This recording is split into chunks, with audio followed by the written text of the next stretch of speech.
सभी लोग खड़े हो जाइएगा। आइए भगवान जी के मंगलमय आरती में समस्त नगरवासी शामिल होकर के अपना मूल्य जीवन धन्य करें। सभी लोग पास आ जाइएगा। और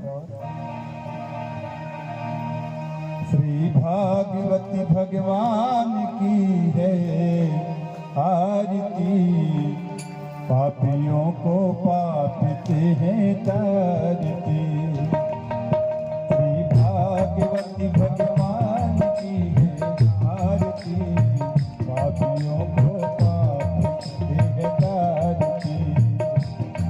श्री भागवती भगवान की है आरती, पापियों को पापते हैं तारती। ये अमर ग्रंथि मुक्ति पंथी पंचम वेद निराला, नव ज्योति जगाने वाला। ये अमर ग्रंथि मुक्ति पंथी पंचम वेद निराला, नव ज्योति जगाने वाला।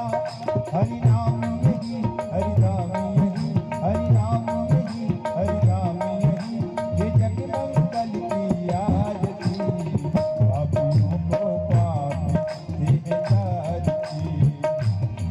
श्री भागवती भगवान की है आरती, पापियों को पापते हैं तारती। ये कांति गीति पावन पुनीति, पापों को मिटाने वाला, हरि धरती कराने वाला। ये कांति गीति पावन पुनीति, पापों को मिटाने वाला, हरि धरती कराने वाला। ये तुझी करनी तुझी हरनी, ये तुझी करनी तुझी हरनी, श्रीमद पूजन की आरती, पापियों को पापते हैं तारती। श्री भागवती भगवान की है आरती, पापियों को पापते हैं तारती। ये मधुरी बोली जगवंती खोली, सती मार्गी बताने वाला, बिगड़ी को बनाने वाला। ये मधुरी बोली जगवंती खोली, सती मार्गी बताने वाला, बिगड़ी को बनाने वाला। श्री राम यही घन श्याम यही, मेरे राम यही मेरे श्याम यही, ये प्रभु महिमा की आरती, पापियों को पापते हैं तारती। श्री भागवती भगवान की है आरती, पापियों को पापते हैं तारती, पापियों को पापते हैं तारती, पापियों को पापते हैं तारती। कर्पूर गौरम करुणावतारम, संसारसारम भुजगेन्द्रहारम, सदा वसन्तं हृदयारविन्दे, भवं भवानी सीतं नमामि। मन्दारमाला फुलतालकायै, कपालमाला सुखिते किरायै, दीप्यम्बराय च दिगम्बराय, नमः शिवाय च नमः शिवाय। त्वमेव माता च पिता त्वमेव, त्वमेव बन्धुश्च सखा त्वमेव, त्वमेव विद्या द्रविणं त्वमेव, त्वमेव सर्वं मम देव देव, त्वमेव सर्वं मम देव देव। बोल श्री कृष्ण भगवान की जय। जलेन शीतले कर्णं पुष्पे देवादिवन्दनम्, आत्मनं जलं समर्पयामि।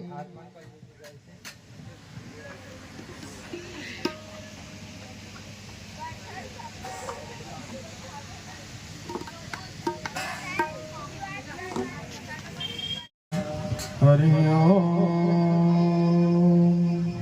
ओम स्वस्ति श्री गणेशाय नमः। श्री सरस्वती नमः। श्रीमद्कुञ्जविहारिण्ये नमः। श्रीमत् गुरुचरणकमलेभ्यो नमः। श्रीवागे विहारिण्यै नमः। ॐ वंशी विभूषितकरान्नवनीरदाभा पीताम्बरादरुणबिम्बफलाधरोष्ठा पूर्णेन्दुसुन्दरमुखादरविन्दनेत्रा कृष्णात् परं किमपि तत्त्वमहं न जाने।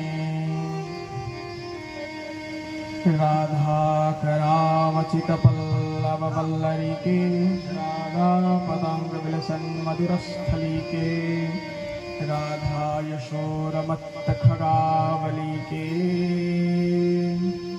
राधा विहारविपिने रमतां मनो मे। अतुलितबलधामं हेमशैलाभदेहं दनुजवनकृशानुं द्राणिनामग्रगण्यं सकलगुणनिधानं वारणानामधीशं रघुपतिप्रियभक्तं वातजातं नमामि। भक्ति भगवन्त गुरु चतुर्नाम वपुए इनके पद वंदन किए नाशहि विघ्नानि। अज्ञानतिमिरान्धस्य ज्ञानञ्जनशलाकया चक्षुरुन्मीलितं येन तस्मै श्रीगुरुवे नमः।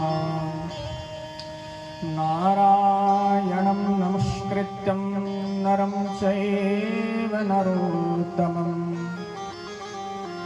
देवीं सरस्वतीं व्यास ततो जयमुदीरये।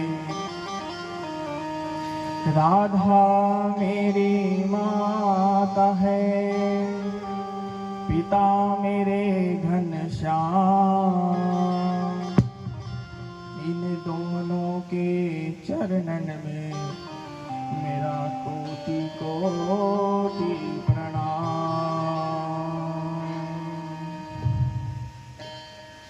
बोल वृंदावन बाके बिहारी लाल की जय।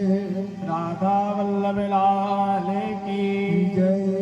श्री व्यास जी महाराज की जय। सुखदेव जी महाराज की जय। परीक्षित जी महाराज की जय। सभी संतन की जय।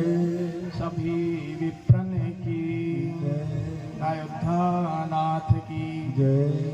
राघवेंद्र सरकार की श्री दुर्गा मैया की जय। जय जय श्री राधे श्याम। तो आइए हम सभी लोग श्री भागवत जी की कथा सुनने के लिए सम्मिलित हुए हैं। तो हम कथा में प्रवेश करने के पूर्व कुछ क्षण भगवान नाम संकीर्तन करते हैं, क्योंकि इस घोर कलयुग में, इस घोर कली काल में भगवान नाम संकीर्तन से बढ़ करके और कुछ भी नहीं है। हमारे हृदय में भगवान को विराजमान करने के लिए कुछ क्षण भगवान नाम संकीर्तन करना जरूरी है। क्योंकि देखिए, हमारे गोस्वामी जी बाबा जो स्पष्ट रूप से बता दिए गए हैं, कलयुग केवल नाम आधारा, सुमर सुमिर नर उतर ही पारा। क्या कह रहे हैं कि इस घोर करिकार में भव सागर से पार होने के लिए अगर कोई सुदृढ़ नौका है तो वह केवल भगवान नाम संकीर्तन ही है महाराज।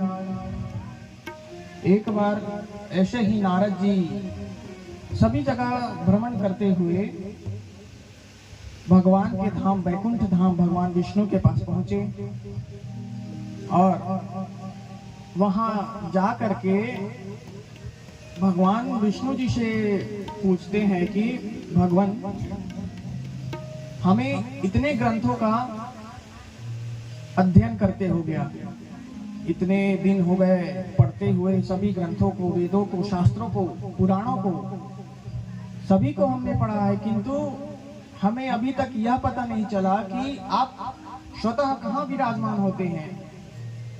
तब भगवान क्या कहते हैं, नाहं वसामि वैकुंठे योगिनां हृदयेन च मद्भक्त्या यत्र गायन्त्री तत्र तिष्ठामि नारदा। भगवान कहते हैं कि नारद जी देखिए, ना तो मैं वैकुंठ में निवास करता हूँ और ना ही मैं योगियों के हृदय में निवास करता हूँ। ना हम वसामि वैकुंठे नाम योगी नाम हृदयेन च मद्भक्त्या यत्र गायन्त्री तत्र तिष्ठामि नारदा। जहाँ मेरे नाम का जो भक्त हैं वो गुणगान करते हैं, जहाँ मेरे नाम का गुणगान करते हैं मैं वहीं विराजमान रहता हूँ। तो आइए यहाँ भगवान को विराजमान करने के लिए कुछ क्षण भगवान नाम संकीर्तन करते हैं।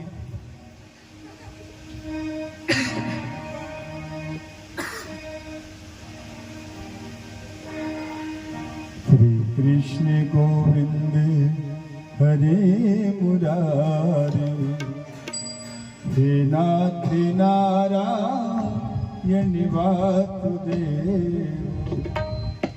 श्री कृष्ण गोविंद हरे मुरारे, हे नाथ नारायण वासुदेव।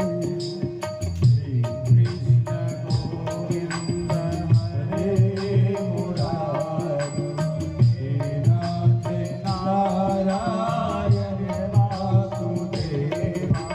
हे नाथ नारायण वासुदेव, हे नाथ नारायण वासुदेव।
स्वरूप अनंत कोटि ब्रह्मांड नायक सच्चिदानंद विग्रह भक्तवांछा कल्पतरु भक्तवत्सल करुणागत वत्सल दीन बंधु कृपा सिंधु श्री धाम वृंदावन के बिहारी लाल के अकारण अहेतु की हम करुणा फल स्वरूप आज हम भिलाई नगर में हथखोज शीतलापारा आज हम लोग संत जनों के साथ बैठ करके श्री भागवत जी को माध्यम बना करके आज हम लोग भागवत जी को माध्यम बना करके एकत्रित हुए हैं। तो देखिए कितनी बड़ी भगवान की कृपा है कि भागवत जी को माध्यम बना करके हम सब एकत्रित हुए हैं। ये मानव जीवन का चरम फल है। इस देवलभ्य मानव जीवन को सफल बनाने के लिए हम यहाँ पर आज एकत्रित हुए हैं। तो ये हमारी जब अनेक सूर्य का पुण्यों का उदय होता है तब हमें भागवत कथा सुनने को मिलता है, अन्यथा हमें भागवत कथा प्राप्त ही नहीं होती। ये बांके बिहारी लाल की बहुत बड़ी कृपा है। देखिए, बिनु सत्संग विवेक न होवे, राम कृपा बिनु सुलभ न सोई। बिनु सत्संग विवेक न होई, बिना सत्संग के विवेक प्राप्त नहीं होता। राम कृपा बिनु सुलभ न सोई। और बिना राम जी की कृपा से हमें यह भागवत जी प्राप्त नहीं होती। हमें अगर आज राम जी की कृपा नहीं होती तो हमें भागवत जी सुनने को नहीं मिलती। देखिए, बांके बिहारी लाल की इतनी बड़ी अकारण करुणा, इतनी बड़ी कृपा है, तो इस कृपा का हमें पूरा पूरा लाभ उठाना चाहिए। तो आज हम लोग 7 जीवन पर्यंत कथा ईमानदारी के साथ सुननी चाहिए, एकाग्र मन से कथा सुननी चाहिए। देखिए, एक बात समझ लीजिए कि जिस किसी भी स्थान पर भगवान की भागवत जी की कथा होती है, वहां पर भगवान पहले से ही आकर के अपने पार्षदों सहित वहां विराजमान हो जाते हैं। और एक बात समझ लीजिए कि कथा के श्रोता भी भगवान होते हैं और कथा के वक्ता भी भगवान ही होते हैं महाराज। अब वैसे कथा का आज प्रथम दिवस है, तो अधिक भूमिका की चर्चा ना करते हुए आइए कथा में प्रवेश करते हैं। तो सबसे पहले हम महात्म्य में प्रवेश करते हैं। अच्छा, तो भागवत जी में सबसे पहले महात्मा की चर्चा क्यों होती है? महात्मा से हमें यह पता चलता है, इस चीज का बोध होता है कि हमें इसे सुनने से किस फल की प्राप्ति होगी, यह हमें महात्मा सुन के पता चलता है। तो उसकी ही प्रवृत्ति हमें आसक्ति होगी, उसके प्रति हमें आसक्ति होगी, तब तो हम भागवत जी को सुनेंगे। फालतू में कहाँ सुनेंगे बताइए? आपके मन में कुछ कामना होगी तब तो आप भागवत सुन रहे हैं। जाने बिनु ना होई प्रतीति, और बिना प्रतीति होई न प्रीति। जब तक हमें किसी विषय वस्तु के बारे में हमें पता ही नहीं चलेगा तो उस चीज को हम खरीदेंगे ही क्यों, बताइए? तो जब हमें पता चला कि धुंधकारी का पाप उच्चतम शिखर पर पहुंचकर भी उसका मोक्ष हो गया, भक्ति, ज्ञान और वैराग्य, ये तीनों का दुख भी भागवत कथा ही सुनकर उनका दुख दूर हुआ, ये सुनकर हमें पता चलेगा, तब तो हम भागवत सुनेंगे। तो भागवत जी की महिमा जो है वो 17 पुराणों में की गई है, किंतु 2 पुराणों में विशेष रूप से की गई है। कौन कौन सी? पहला हो गया पद्म पुराण और दूसरा हो गया स्कंद पुराण। तो आइए हम लोग पद्म पुराणात्मक श्रीमद् भागवत जी में प्रवेश करते हैं। सच्चिदानंद रूपाय विश्वोत्पत्त्यादि हेतवे तापत्रय विनाशाय श्री कृष्णाय वयं नमः। तो इस श्लोक में श्री वेद व्यास जी ने भगवान का स्वरूप, कार्य और स्वभाव बताया है। अगर हम स्वरूप, कार्य और स्वभाव को ही नहीं जानेंगे, जैसे अब किसी कन्या के लिए वर खोजते हैं तो पहले क्या देखते हैं? स्वरूप, कि सुंदर है कि नहीं। केवल स्वरूप नहीं देखते, उसका कार्य देखते हैं कि कुछ कमाता है कि नहीं कमाता है, कि माँ बाप के कमाई खा रहा है। तो उसके बाद कार्य में भी खुश नहीं होते, हम प्रसन्न नहीं होते, उसका स्वभाव देखता है, स्वभाव देखते हैं। तो उसका स्वभाव देखिए, स्वरूप और कार्य तो बढ़िया है, किंतु उनका स्वभाव खराब है। जैसे बेटी की शादी करा दें और स्वभाव ऐसा है कि शाम को लगा कर आ जाए और घर में कलेश करे, बेटी की पिटाई करे, ऐसा नहीं। हम तीनों से संपन्न हो जाते हैं, कार्य, स्वरूप और स्वभाव, तभी हम पुत्री का विवाह करते हैं। ऐसे ही भगवान का सत्य, चित और आनंद, ये तीनों स्वरूप, कार्य और स्वभाव है। इसके बारे में हम पहले जानते हैं कि जब हम स्वरूप, अब देखिए, पहले तो भगवान का स्वरूप है सत्य। सत्य किसे कहते हैं? सत्य जिसका किसी भी परिस्थिति में परिवर्तन नहीं होता, वह हमेशा एक ही रस रहता है। किसी भी परिस्थिति में उसका परिवर्तन नहीं होता, उसे सत्य कहते हैं। अब संसार को झूठा क्यों कहा गया है बताइए? क्योंकि संसार देखिए हर वक्त परिवर्तन होता रहता है। जैसे 15 साल पहले कुछ और था, 15 साल बाद कुछ और है, और 15 साल बाद कुछ और रहेगा। जैसे आप हमें ही देख लीजिए, पहले हम बच्चे थे, अब जवान हो चुके हैं, उसके बाद बूढ़े होकर के कब टपक जाएंगे पता नहीं चलता। वैसे ही भगवान का सतरूप है। अब भगवान का चित्त, चित्त यानी चैतन्य, प्रकाश, चैतन्य, ज्ञान, प्रकाश, ये सब भगवान का चित्त स्वरूप है। जब तक कि किसी चीज में चेतना नहीं होगी, तब तक में वो किसी काम का नहीं है। ध्रुव जी ने भगवान को अखिल शक्ति धारा क्यों कहा है?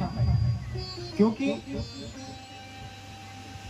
सभी में भगवान जो है, सभी में चैतन्य, चेतना सभी में प्राप्त कराते हैं, सभी में भगवान से ही सभी को चेतना जाती है। अब एक बार ऐसे ही लक्ष्मी जी जो थी, वो प्रमाद में मजाक से विष्णु जी को कहती है, वैकुंठ लोक में बैठे हुए, कि प्रभु सबको लक्ष्मी जी चाहिए, आपका तो कोई काम नहीं है, दामोदर बैठे रहे, दाम करे सब काम, दाम करे सब काम। अब लक्ष्मी जी की कृपा सबको चाहिए, किंतु विष्णु जी की कृपा किसी को नहीं चाहिए। तब भगवान बोलते हैं, देखो देवी, इसका जवाब मैं कुछ दिनों बाद बताऊंगा।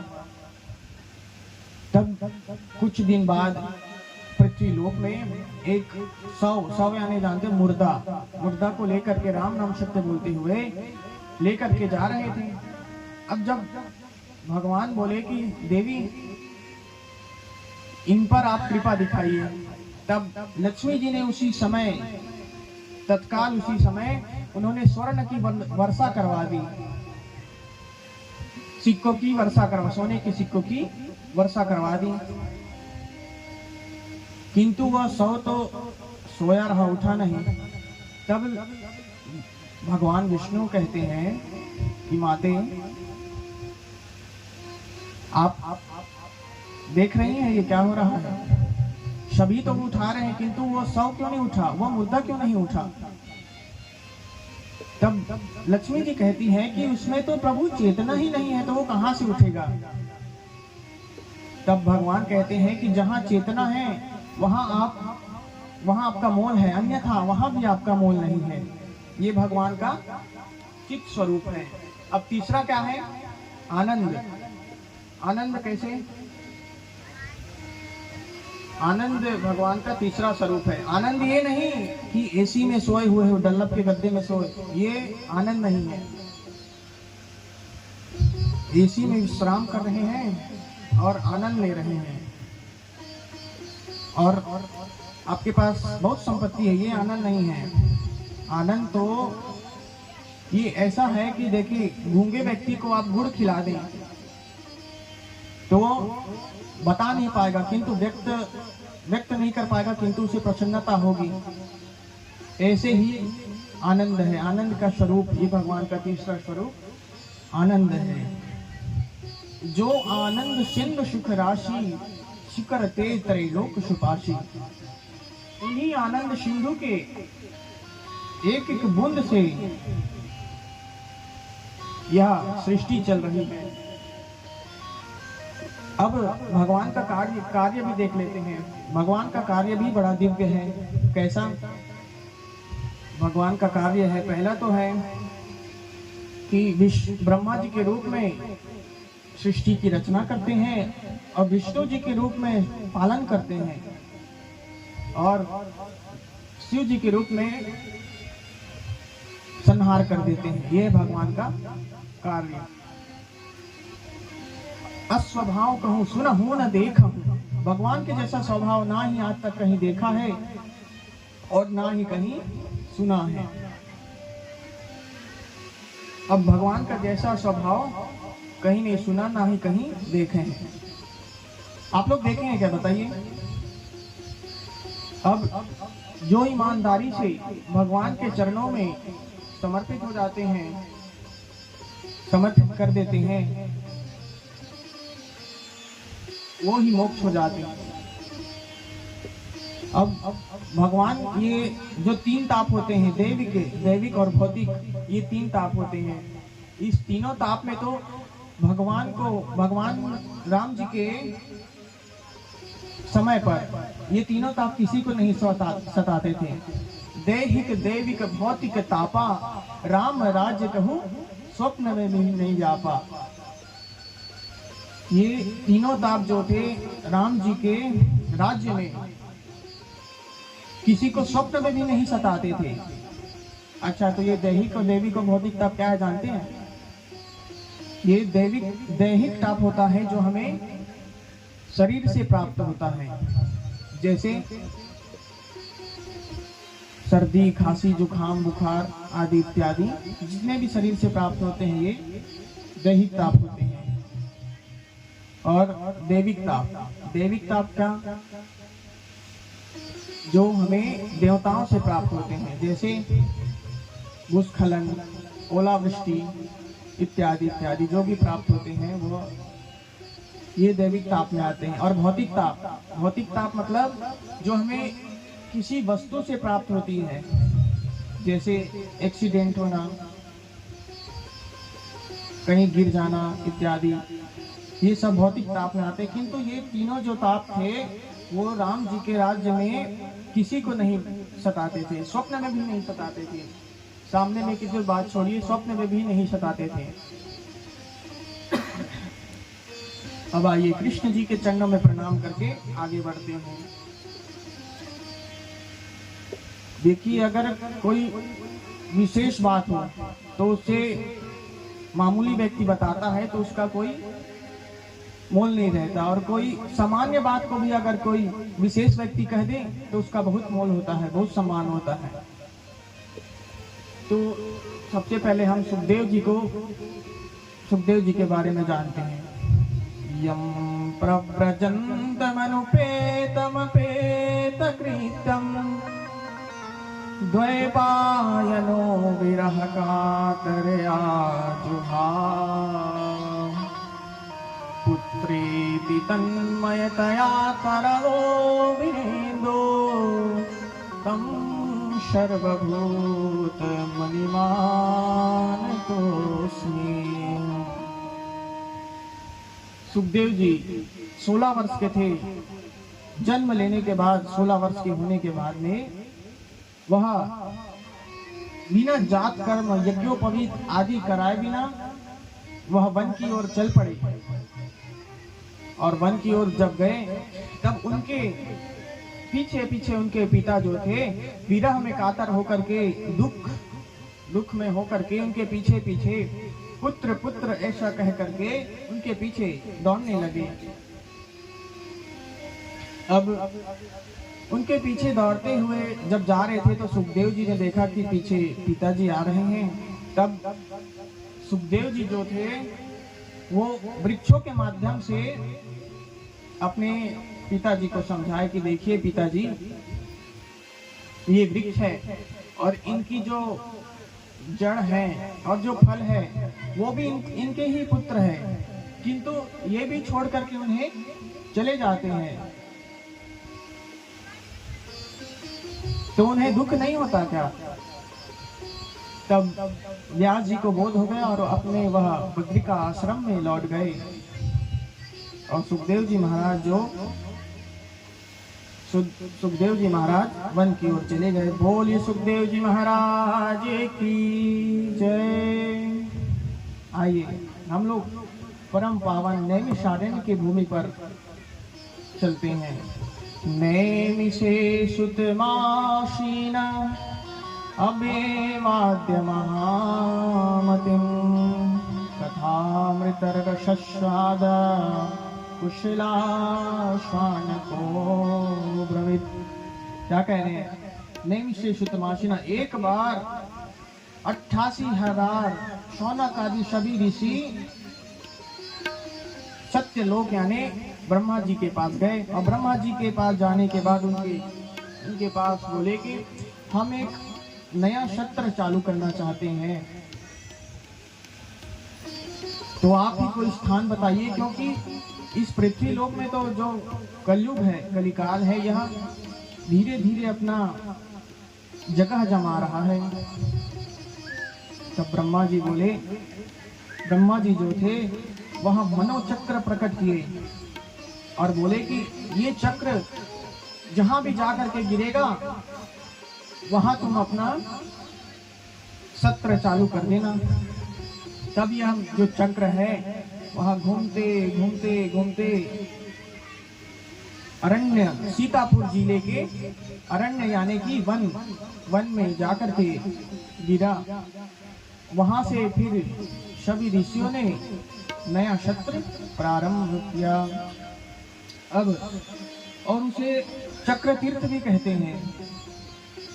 अब नैमिषारण्य के पावन भूमि पर श्री सूत जी महाराज व्यास आसन पर विराजमान है और 88,000 जो ऋषि हैं वह श्रोता के रूप में विराजमान है। अब परम कुशल सूत जी अभिवादन करते हुए, शौनक जी सूत जी का अभिवादन करते हुए कहते हैं कि शौनक जी निवेदन करते हैं, अज्ञान ध्वांत विध्वंस कोटि सूर्य समाप्रभा सुतख्याहि कथा सारम मम कर्ण रसायनम।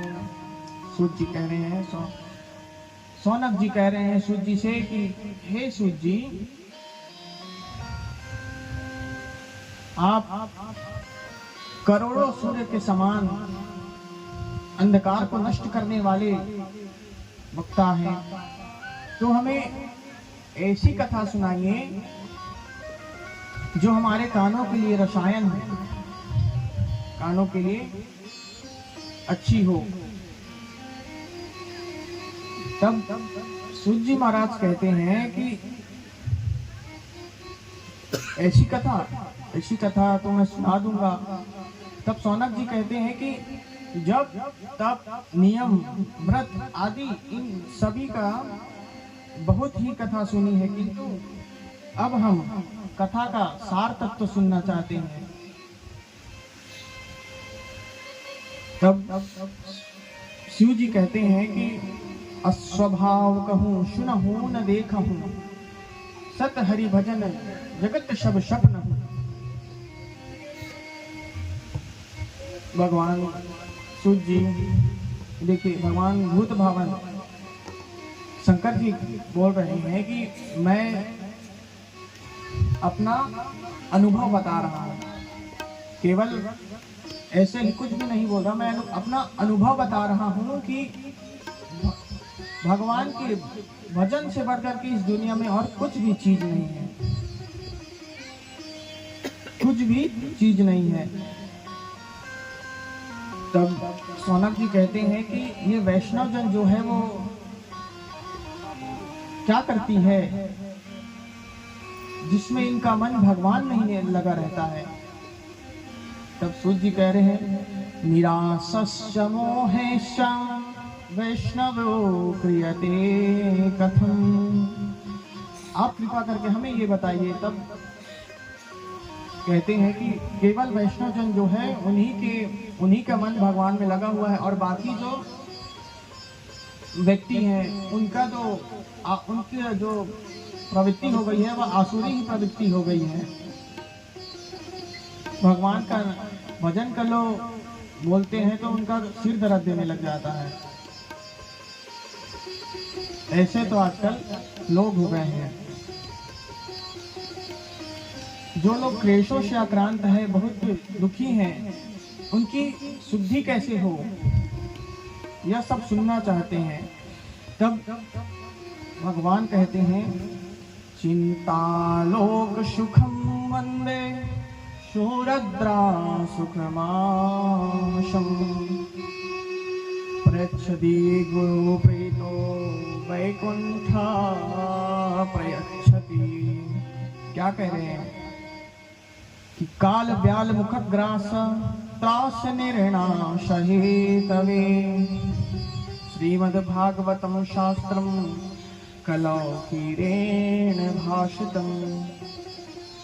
भगवान क्या कह रहे हैं, सूर्य जी कह रहे हैं कि यह जो सब है, यह जितने भी लोग हैं वह काल व्याल मुखग्रास त्रास निर्णा सहे तवे, सब काल के मुख का चबैना बन चुके हुए हैं। वह धीरे धीरे बंद करता जा रहा है, धीरे धीरे बंद करता जा रहा है मुख, और जैसे ही पूरा बंद करे वैसे ही व्यक्ति की मृत्यु हो जाती है। झूठे सुख को सुख कहे मानत है मदमोद। झूठे सुख को सुख कहता है और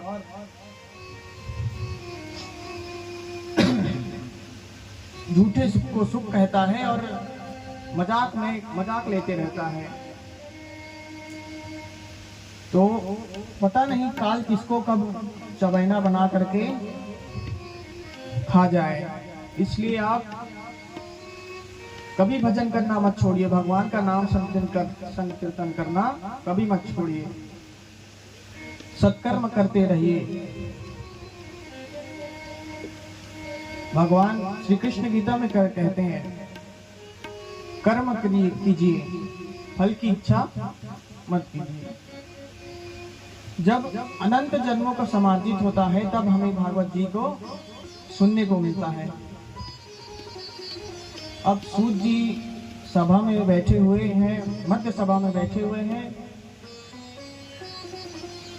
तब सुखदेव जी महाराज परीक्षित जी को कथा सुनाने के लिए अमृत का कलश लेकर के आए हैं।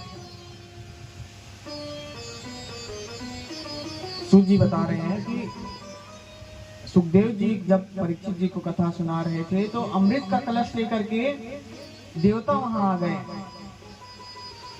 अब देवता वहां आए तो देवता जब वहां आए तो सुखदेव जी समझ गए कि देवता तो स्वार्थी है, कुछ ना कुछ स्वार्थ लेकर ही आए,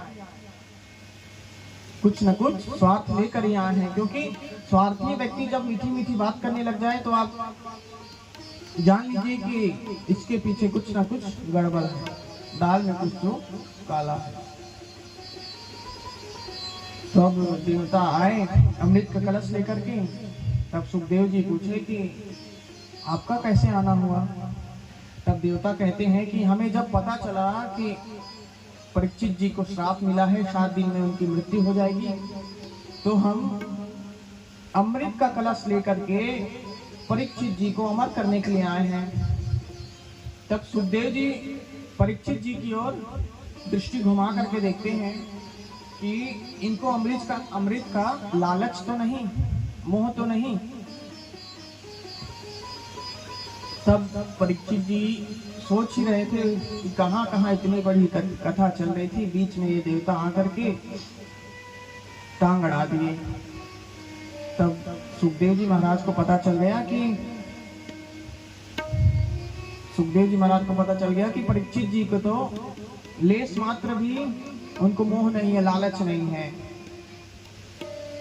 तब देवताओं को वहां से सुखदेव जी ने वहां से भगा दिया। क्या कह करके कि कहाँ तुम्हारा कांच के समान अमृत और कहाँ महान मणि के समान हमारा कथा। देखिए, जिस भगवान को 4 अवतार लेने पड़े तब जाकर के अमृत मिला है। भगवान को 4 अवतार के बाद अमृत मिला है। कौन कौन से? अजीत, कच्छप, धन्वंतरी और मोहिनी, ये चारों अवतार लिए भगवान, तब जाकर के भगवान को अमृत प्राप्त हुआ। और उस अमृत को भगवान जो है, सुखदेव जी जो है, उसको कांच के समान बता रहे हैं और अपने कथा को महान मणि के समान बता रहे हैं। कितनी, देखिए कितनी बड़ी महिमा है। अहम तो पृथ्वे आतो यत् कृपातो सर्वोत्तमामिति पुष्करम च प्रयागम च काशीं च गोदावरी। शंकादिक पूछे, कितने परेशान तो हैं। तब नारद जी कहते हैं कि नारद जी कह रहे हैं कि ऋषियों, मैं पृथ्वी लोक में गया। देखिए, मैं अपने मन को शांति के लिए पृथ्वी लोक में गया और पृथ्वी में जा करके भारत को श्रेष्ठ जान करके भारत लोक में गया, भारत में गया। अब भारत में जा करके मैं पुष्कर गया, प्रयाग गया, काशी गया, किंतु कहीं भी मेरे मन को शांति नहीं मिली। कहीं भी जा करके मेरे मन को शांति नहीं मिली। और मैं विचार किया कि वृंदावन जा करके मेरे मन को शांति मिलेगी, तो वहां भी मेरे मन को शांति नहीं मिली। वहां भी जाकर के मेरे मन को शांति नहीं मिली। और गृहस्थ में गया तो वहां भी शांति नहीं मिली। संतों के पास गया तो वहां भी शांति नहीं मिली। गृहस्थ में तो मैंने बड़ा अचंभव, आश्चर्यजनक चीज देखी। कैसे आश्चर्यजनक? जैसे अब घर में जिसका पति कमाता है उसी बहू की घर में चलती है, उसी की घर में चलती है। माँ बाप का तो कोई सुनता ही नहीं है। अगर ससुराल में कोई कार्यक्रम हो रहा है, शादी बरब्याह कुछ भी जो भी हो रहा है, तो वहां माँ बाप से सलाह नहीं ली जाती, तो किससे सलाह लेते हैं? साले साहब से सलाह ले जाती है। हमारे ब्रज में एक कहावत है, घर बिगाड़े यारो और दीवार बिगाड़े सारो। जैसे दीवार को अगर ज्यादा अलमारियां लग जाए दीवार में, तो दीवार खराब हो जाता है। वैसे ही अगर घर में साले साहब की चलती है तो पूरा घर बिगड़ जाता है। घर में तो कोई बड़े बुजुर्गों की इज्जत ही नहीं करता है। सब अपने मन के मालिक है, कोई भजन नहीं करता है। संतों के यहाँ गया तो वहां भी मेरे मन को शांति नहीं मिली।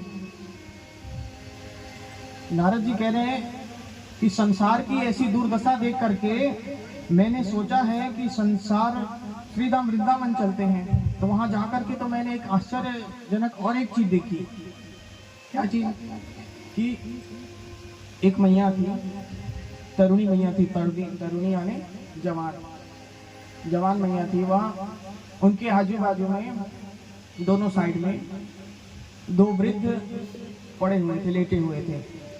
तब नारद जी बता रहे हैं कि ना, मैं तो कौतुकवश वहां नहीं गया, किंतु पीछे से उस माता ने, उस स्त्री ने आवाज लगाया कि किधर को जा रहे हैं साधु? साधु जी इधर आइए। भो भो साधु क्षणं तिष्ठ किंचिनामपि नाशय ना दर्शनं तव्य लोकस्य सर्वथा गहरं परम। वहां जाकर के वहां गया, माता जी के बुलाने पर गया। माता जी कह रही है कि प्रभु आप कहाँ जा रहे हैं? साधु का एक क्षण और प्रसाद का एक कण कभी भी व्यर्थ नहीं जाना चाहिए। उतना लो थाली में, व्यर्थ ना जाए नाली में। तो साधु का एक क्षण भी व्यर्थ नहीं होना चाहिए। माता जी ऐसा कह रही है, तरुणी माता। तब नारद जी ने उनसे पूछा कि आप कौन हैं और ये जो आपके पास में जो लेटे हुए हैं ये कौन है? तब माता जी बोलती है कि ये मेरे पुत्र हैं और ये जो काम कर रहे हैं ये गंगा यमुना आदि नदियां हैं। ये जितनी सुंदर सुंदर गोप सुंदरी जो मेरे पास काम कर रही है, कार्य कर रही है, ये सब गंगा यमुना आदि नदियां हैं। तब उस देवी ने कहा कि ये दोनों मेरे पुत्र ज्ञान और वैराग्य हैं और ये जो नदियां है या मेरे सेवा के लिए आई है, किंतु इनके सेवा से भी मेरे पुत्र जो है कि तरुण नहीं हो पा रहे हैं। ये अच्छा लगता है क्या? बताइए। माता जो है 16 वर्ष की और पुत्र जो है 90 वर्ष के, ये अच्छा नहीं लगता। तो नारद जी से बोले कि प्रभु आप कुछ कीजिए। तब नारद जी बोलते हैं कि आप चिंता क्यों करते हैं? भगवान का चिंतन करिए, चिंता मत करिए। तब नारद जी जो थे उनसे पूछे कि आप कहाँ से आई हैं? तब भक्ति माता बोलती है कि मैं दक्षिण भारत में उत्पन्न हुई और कर्नाटक में बली बढ़ी और महाराष्ट्र में मेरा अपमान होने के कारण मैं वृद्ध हो गई थी,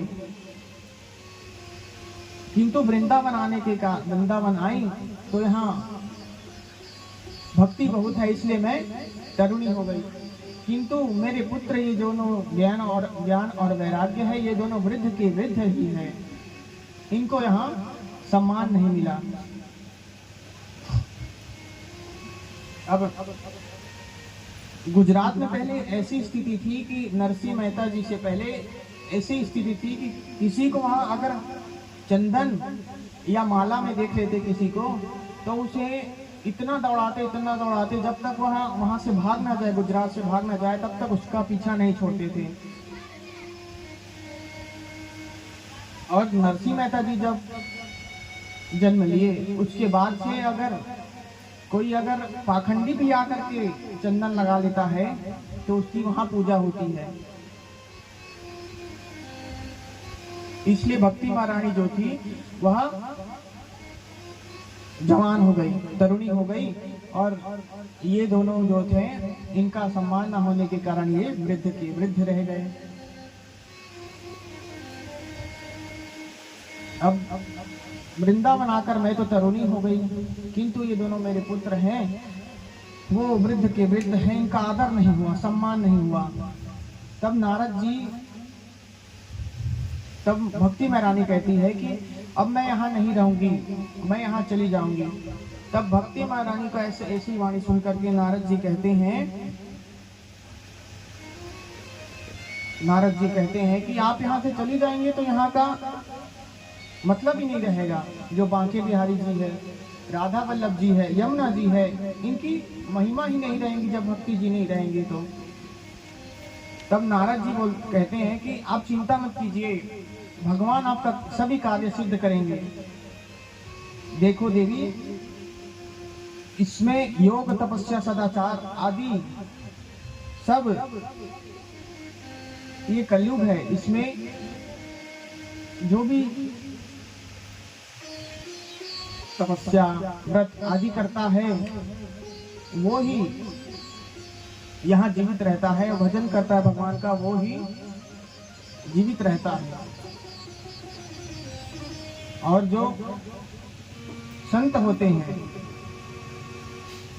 संत महात्मा साधु जो रहते हैं वो जीवित रहते हैं, और जो दुराचारी पाप कर्म करते हैं उनका फल भोगना पड़ता है। ऐसी परिस्थिति में आप धैर्य को ना छोड़े, जो धैर्य को ना छोड़े वो वास्तव में पंडित है, वो ही एक भक्त है। देवी धन्य है श्री धाम वृंदावन, जिसके संयोग में आकर के आप तरुणी हो गई, जवान हो गई। अब भक्ति महारानी बड़े भाव के साथ भगवान से बोली, हे प्रभु परमात्मा, मेरे पुत्र को, दोनों पुत्रों को जल्द से जल्द जवान कर दो, तरुण कर दो। अब जब नारद जी ने कलयुग के दोषों के विषय में बताया, तब मैया कहती है, भक्ति मैया जो थी वो कहती है कि जब कलयुग में इतने दोष हैं तो फिर भी उसके बाद परीक्षित जी ने इसे क्यों नहीं मारा, क्यों छोड़ दिया। तब नारद जी कहते हैं कि माता मैया कि कलयुग में तो इतने दोष है, किंतु एक बहुत सबसे अच्छा चीज है कलयुग में, सबसे अच्छा गुण है कलयुग में, इसलिए परीक्षित जी ने इसे छोड़ दिया। कौन सा गुण? जो सतयुग, त्रेता युग, द्वापर युग, ये तीनों में नहीं है, वो कलयुग में है। कैसे कि देखिए, सतयुग, त्रेता युग, द्वापर युग, ये तीनों में आपको भगवान को पाने के लिए तपस्या करनी पड़ती, व्रत करनी पड़ती, आदि इत्यादि करने पड़ते हैं, तो इत्यादि करने पड़ते हैं। तो इस कलयुग में एक सबसे बड़ा गुण है कि भगवान का नाम बस ले लो, भगवान का भजन बस कर लो, इतने में ही भगवान प्रसन्न हो जाते हैं। भगवान इतने में ही प्रसन्न हो जाती है, कलयुग का सबसे बड़ा गुण है। कलयुग केवल नाम आधारा, सुमिर सुमिर नर उतर ही पारा। कलयुग केवल नाम आधारा, कलयुग मात्र हरि गुण गाकर ही, भगवान का भजन करके कलयुग में भगवान को प्राप्त कर सकते हैं, भव सागर से पार हो सकते हैं। कलयुग को छोड़ दिया, और ये तो युग का धर्म है। महाराज ने कलयुग को छोड़ दिया, ये तो युग का धर्म है। अयम तु युग धर्मो ही वर्तते कस्य दूषणम। क्या कह रहे भगवान? अयम तु युग धर्मे ही वर्तते कस्य दूषणम। इसलिए भगवान भी इस कलयुग के धर्म को चुपचाप सह रहे हैं, देख रहे हैं। किंतु जो भगवान का आश्रय ले लेता है, भगवान के शरण में आ जाता है, भगवान के चरण में आ जाता है, अपना माथ जो है भगवान के चरणों में समर्पित कर देता है, उसके बाद कलयुग भी आपका कुछ नहीं बिगाड़ सकता। जब भगवान आपके साथ है तो कौन आपका कुछ बिगाड़ सकता है। जयति जगति मायां यस्य कायां भवस्ते वचन चरणमेकं केवलं चाकलया। ये ध्रुव पदमपि यातो यत् कृपातो ध्रुवोऽयं सकल कुशल पात्रं ब्रह्मपुत्रं नतास्मि। नारद जी की जय हो। आपके ही वचनों को सुनकर कयाधुनंदन जो प्रहलाद जी थे वो ही भगवान को प्राप्त कर पाए, और ध्रुव जी जो थे वो भी आपकी ही आज्ञा से भगवान को प्राप्त कर पाए। अच्छा, नारद जी की एक स्वभाव है। कैसा स्वभाव? अगर नारद जी को किसी ने देख लिया तो उसका भगवान से मिलना तय है, उनसे भगवान से मिलने से कोई नहीं रोक सकता। ये नारद जी का स्वभाव है। आपको अगर भगवान चाहते होंगे तो नारद जी आपको पहले दिखेंगे, उसके बाद भगवान का दर्शन होगा।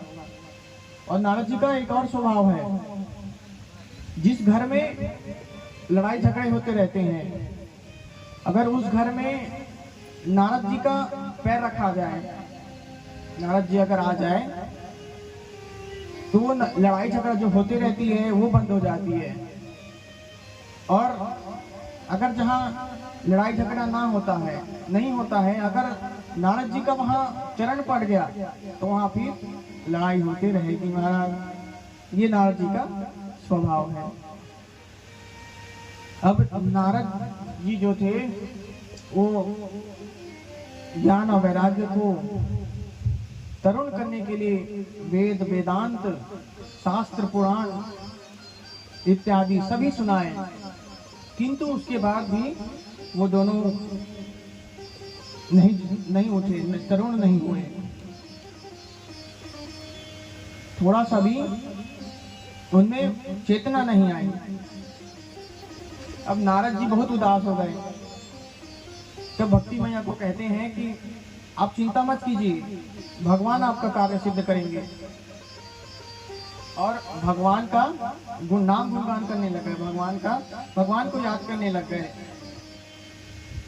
तब देखिए, हमें नारद जी से हमें ये शिक्षा मिलती है कि कितनी भी बड़ी दुख आ जाए, कितना भी बड़ा दुख आ जाए, समस्या आ जाए, किंतु भगवान को कभी भूलना नहीं चाहिए। भगवान को कभी भूलना नहीं चाहिए, हमेशा सुख दुख सभी में याद करना चाहिए। आजकल व्यक्ति क्या करते हैं कि दुख हुआ, जैसे ही थोड़ा दुख आया वैसे ही भगवान को भजने लग जाते हैं। भगवान हमें समस्या से बचाइए, भगवान हमें समस्या से बचाइए। और जैसे ही सुख आता है वैसे भगवान को भूल जाते हैं। ऐसा नहीं, दुख में भी याद करो और सुख में भी याद करो। अब आकाशवाणी हुई। नारद जी वेद वेदांत सुनाए, जब उनको चेतना नहीं आई तो नारद जी उदास हो गए। तब आकाशवाणी हुई कि तुम अपना कार्य करते रहो, तुम अपना कार्य करते रहो, इनको चेतना आ जाएगी। तब जो नारद जी थे वो संकालिकों को बताए कि प्रभु ऋषियों देखिए, मैंने ये सब सुनाया, सभी चीज वेद वेदांत इत्यादि सुनाए, किंतु उनके बाद भी उनको चेतना नहीं आई, उनके बाद भी चेतना नहीं आई उनको। तो अब मैं क्या करूं? तब नारद सब संकालिक बोलते हैं, बस इतनी सी बात, बस इतनी छोटी बात में आप चिंता करते हैं। अच्छा, तो आप लोगों को कभी चिंता नहीं करनी चाहिए। क्यों? हमेशा चिंतन करना चाहिए। देखिए, चिंता करने से बीमारी आती है। क्या आती है? चिंता करने से बीमारी आती है, और चिंतन करने से बिहारी जी मिलते हैं। तब भगवान जो नारद जी थे वो ऋषियों को बताया अपना ऐसा ऐसा हाल है, उदास, इसीलिए उदास हो। तब ऋषियों बोले, बस इतनी सी बात है, आपने अब उनको भागवत जी श्रीमद् भागवत सप्ताह ज्ञान यज्ञ का आयोजन कीजिए। तब नारद जी बोले कि ये भागवत जी तो 17 पुराणों में की छोटे छोटे शब्दों में 17 पुराणों में की गई है, और मैंने तो पूरा 17 पुराण, 4 वेद, 17 पुराण, 4 वेद, 6 शास्त्र इत्यादि सभी सुना दिए, किंतु उसके बाद भी चेतना नहीं आई। तो ये श्रीमद् भागवत से क्या उनको चेतना आ जाएगी? तब सनकादिक कहते हैं कि जो काम मूल से नहीं होता वो कभी कभी सार से हो जाता है। जो सनकादिक है वो दृष्टांत दे करके बता रहे हैं कि एक आम खाने वाला व्यक्ति है, जैसे तो वह आम खाने वाला व्यक्ति है तो आम खा रहा है, तो उस आम को खा करके वह उसे बहुत स्वादिष्ट लग रहा है, अच्छा लग रहा है, तो वह मन में विचार कर रहा है कि जब आम में इतना स्वाद है तो इसके वृक्ष में कितना स्वाद होगा। तब वो आम को खा करके वृक्ष को चबाने गया, तो जब वृक्ष को चबाया तो उसकी जो है बत्ती सी टूट गई। तो जो आम को खाने में है वो वृक्ष में नहीं है।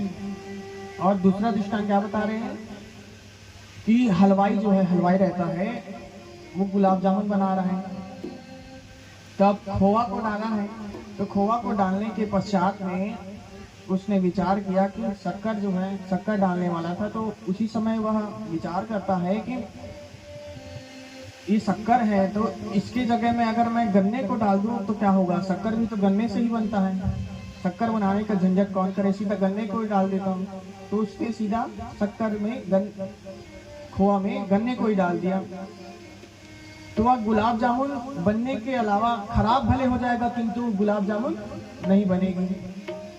इसलिए नारद जी जो काम मूल से हो जाता है, मूल से नहीं हो पाता, वो कभी कभी सार से हो जाता है। इसलिए नारद जी भक्ति ज्ञान और वैराग्य को जीवित करने के लिए, तरुण करने के लिए आपको भागवत जी का, श्रीमद् भागवत का आयोजन करना पड़ेगा। जब तक संतों का आप आश्रय नहीं लेते तब तक आपका मन जो है, हृदय जो है निर्मल नहीं होता। अच्छा, तो आजकल जो व्यक्ति हैं वो संतों को क्या पीले रंग से या लाल रंग से पहचानते हैं। ये पीला रंग लाल रंग पहनने से कोई संत नहीं बन जाते।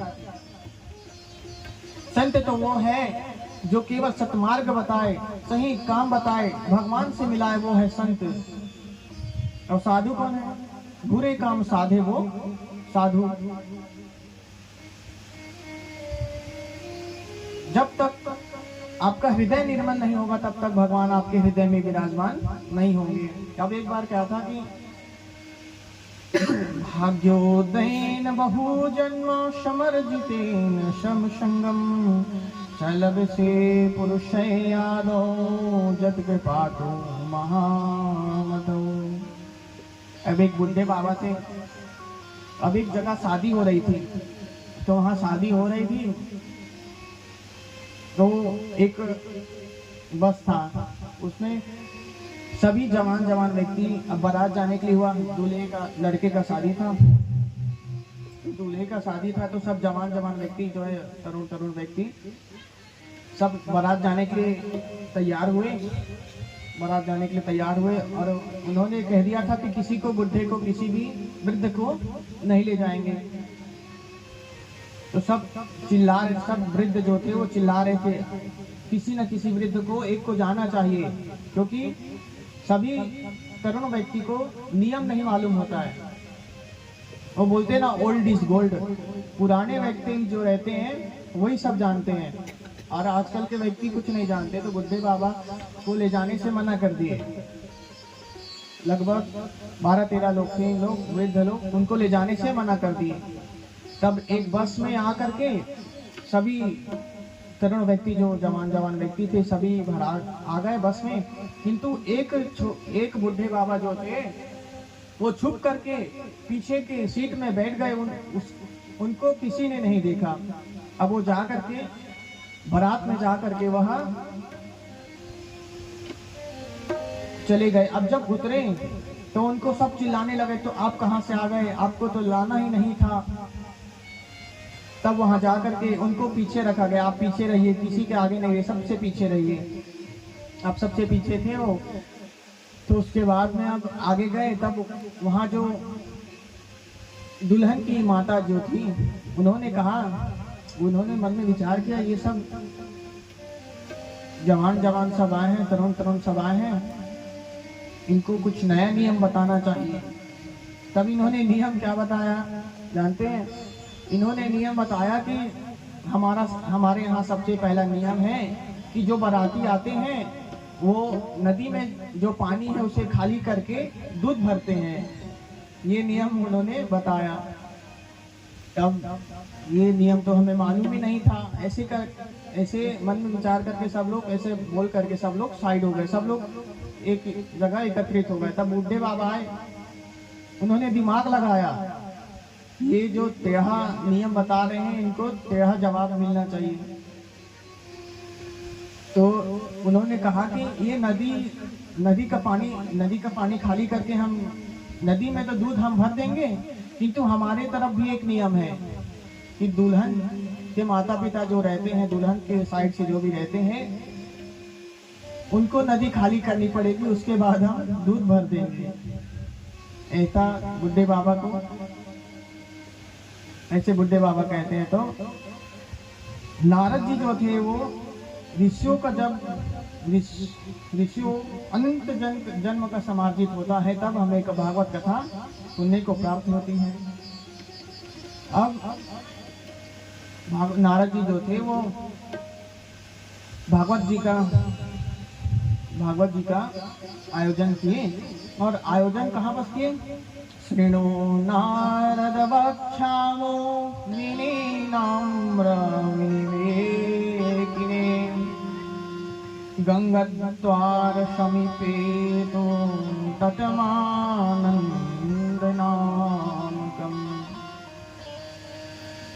शंकराचार्य कह रहे हैं कि हरिद्वार के समीप गंगा जी के तट पर उन्होंने कहा कि गंगा जी के तट पर बढ़िया उस स्थल में बालू बिछी हुई, बालू मतलब रेती, बढ़िया बालू बिछी हुई है, तो वहीं भागवत कथा का आयोजन करते हैं। अब इतना ही बोले कि पीछे से कुछ संतों ने, कुछ महात्माओं ने सुन लिया, तो वह सभी जगह बात को फैला दिए कि हरिद्वार में कथा हो रही है, सबको सुनने आना पड़ेगा। तो सभी जो थे कथा सुनने के लिए आए, उन्होंने सभी जगह फैला दिया, भूलोक, ब्रह्मलोक, पृथ्वीलोक, सभी जगह बात हो गई। अब संकादिक भागवत जी को माध्यम बना करके सब लोग एकत्रित हुए और हरिद्वार में सबसे पहले महात्मा जी आए। सभी जितने भी महात्मा थे सब आए। भृगु वशिष्ठ शवन गौतमो मेधास्तीर्थे देवरातो राम तथागते सुतस्य सकलो मुंडो पुत्रा विपिप्लादः। भृगु वशिष्ठ चवन गौतम, ये सभी ऋषि, देवराज, इंद्र, भगवान परशुराम, विश्वामित्र, साकल इत्यादि, देवदत्त इत्यादि सभी ऋषि वहां आए। और जो ऋषि नहीं आए, जो महात्मा नहीं आए, उनको भृगु ऋषि जो थे उनको जानबूझ करके लेकर आए, समझा बुझा करके लेकर आए। और जो गृहस्थ थे वो अपने पत्नी बच्चों के साथ आए, और जो गुरु थे वो अपने शिष्य के साथ में आए। अब सब मूर्तिमान होकर के बैठ गए और यह सोचकर नहीं आए, कई लोग, बहुत लोग रहते हैं कि यह सोचकर नहीं आते कि हमें तो बुलाया ही नहीं, किंतु ये भागवत कथा है ऐसा कह करके, बोल करके भृगु ऋषि जो थे वो बुला करके ला लिए। अब इसके बाद वैष्णवश्च विराटश्च नासिनो ब्रह्मचारिणा मुख भागे स्थित भासास्ते च तद्रनास्ते नारदा भवतः। जैसे वैष्णव, विरक्त, सन्यासी सभी विराजमान हुए। स्त्रियां अलग बैठी और जो सन्यासी थे वो अलग बैठे और जो गृहस्थ थे वो अलग बैठे। अब भागवत जी में 12 स्कंद होते हैं और 18,000 श्लोक होता है, 12 अध्याय होते हैं, 12 स्कंद 18,000 श्लोक और 365 अध्याय होते हैं। 12 स्कंद 365 अध्याय और 18,000 श्लोक रहते हैं भागवत जी में। और मूल रूप से परीक्षित जी सुखदेव जी का संवाद ही रहता है। जीव संसार में भटक रहा है, जब तक भगवान की कथा नहीं सुनी, भागवत जी जब तक नहीं सुनी तब तक जीव भटकता रहता है। यह भागवत जी की महिमा है, भगवान की भी महिमा है। अब भागवत जी अगर कोई सुन रहा है, भागवत जी को कोई सुन रहा है, तो उसे 16 वाजपेयी यज्ञ और एक अश्वमेध यज्ञ के बराबर पुण्य मिलता है उनको। इतनी बड़ी भागवत जी की महिमा है, 16 अंश के बराबर और एक अश्वमेध यज्ञ के बराबर उनको पुण्य मिलता है, केवल मात्र भागवत जी सुनने से।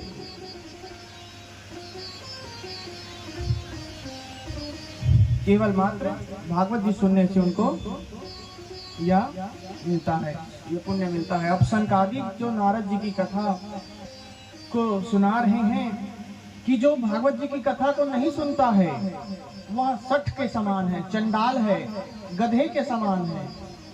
जो भागवत जी को नहीं सुनता है, जीते जी मुर्दे के समान है, पशु के समान है। वो केवल अपने माँ को प्रसव पीड़ा देने के लिए उत्पन्न हुआ है, जो भागवत जी की कथा को नहीं सुनता है। और उनका कोई अर्थ ही नहीं है जन्म लेने का।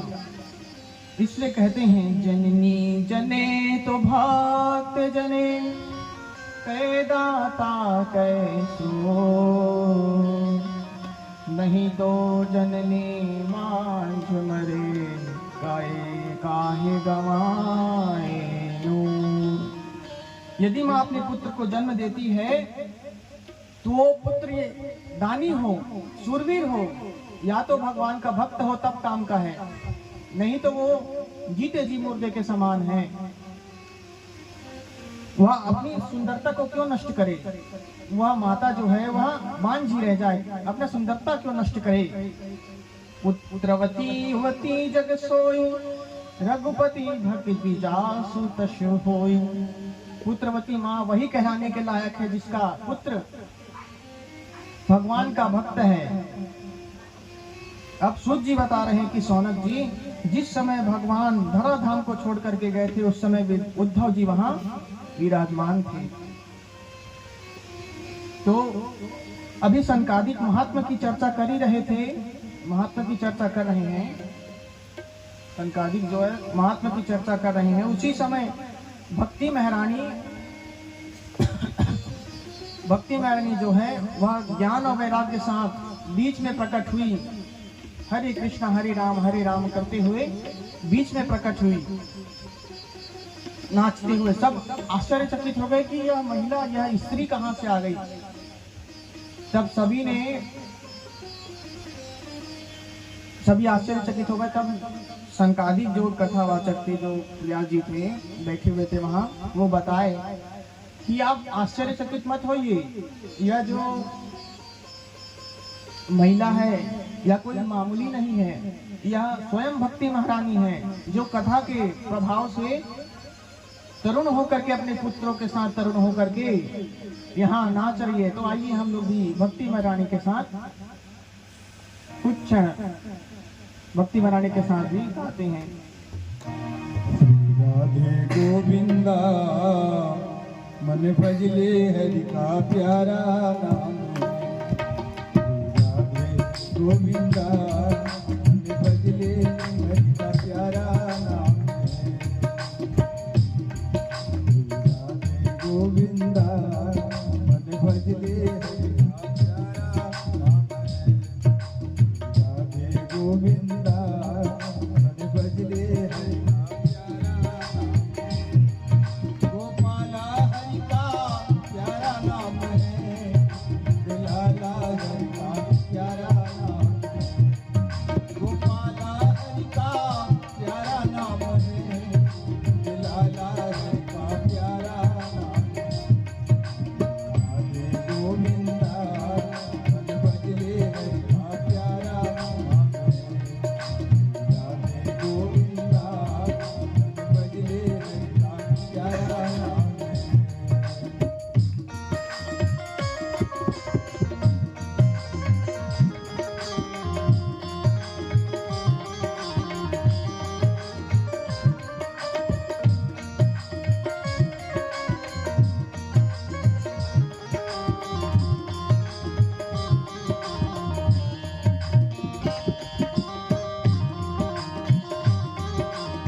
भीतर तिलक लगायो, भीतर तिलक लगा।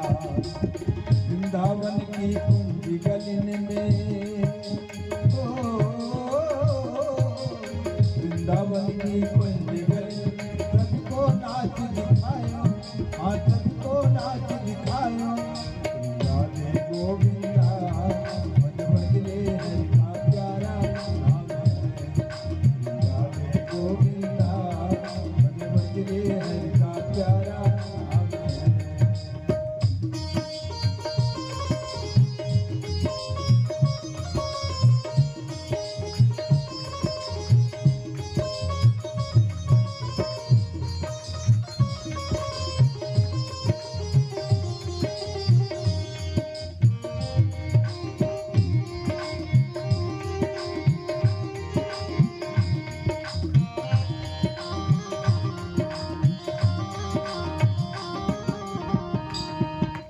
यमुना किनारे भेलु चराए, माधव मदन मुरारी, माधव मदन मुरारी।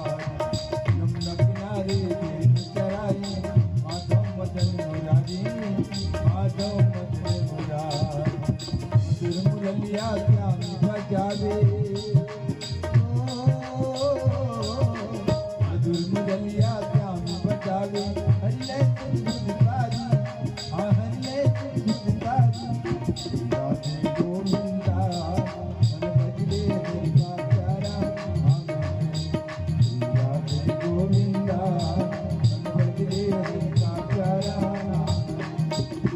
राधे गोविंदा मन भजले हरि का प्यारा नाम है। राधे गोविंदा मन भजले हरि का प्यारा नाम है। बोल वृंदावन वाके बिहारी लाल की जय हो। जय जय श्री राधे। अब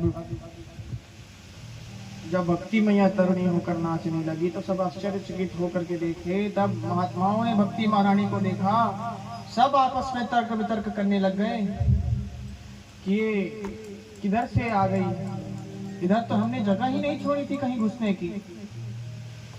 तब संकादिक कहते हैं कि ये कोई मामूली महिला नहीं है, स्वयं भक्ति माता है, स्वयं भक्ति माता है जो अपने पुत्र के साथ यहाँ विराजमान हुई है। अब सभी ने भक्ति माता को प्रेम पूर्वक प्रणाम किया। अब भक्ति महारानी संकादिक से बोली, आप लोगों ने आपकी कथा सुनकर के, आपकी कृपा से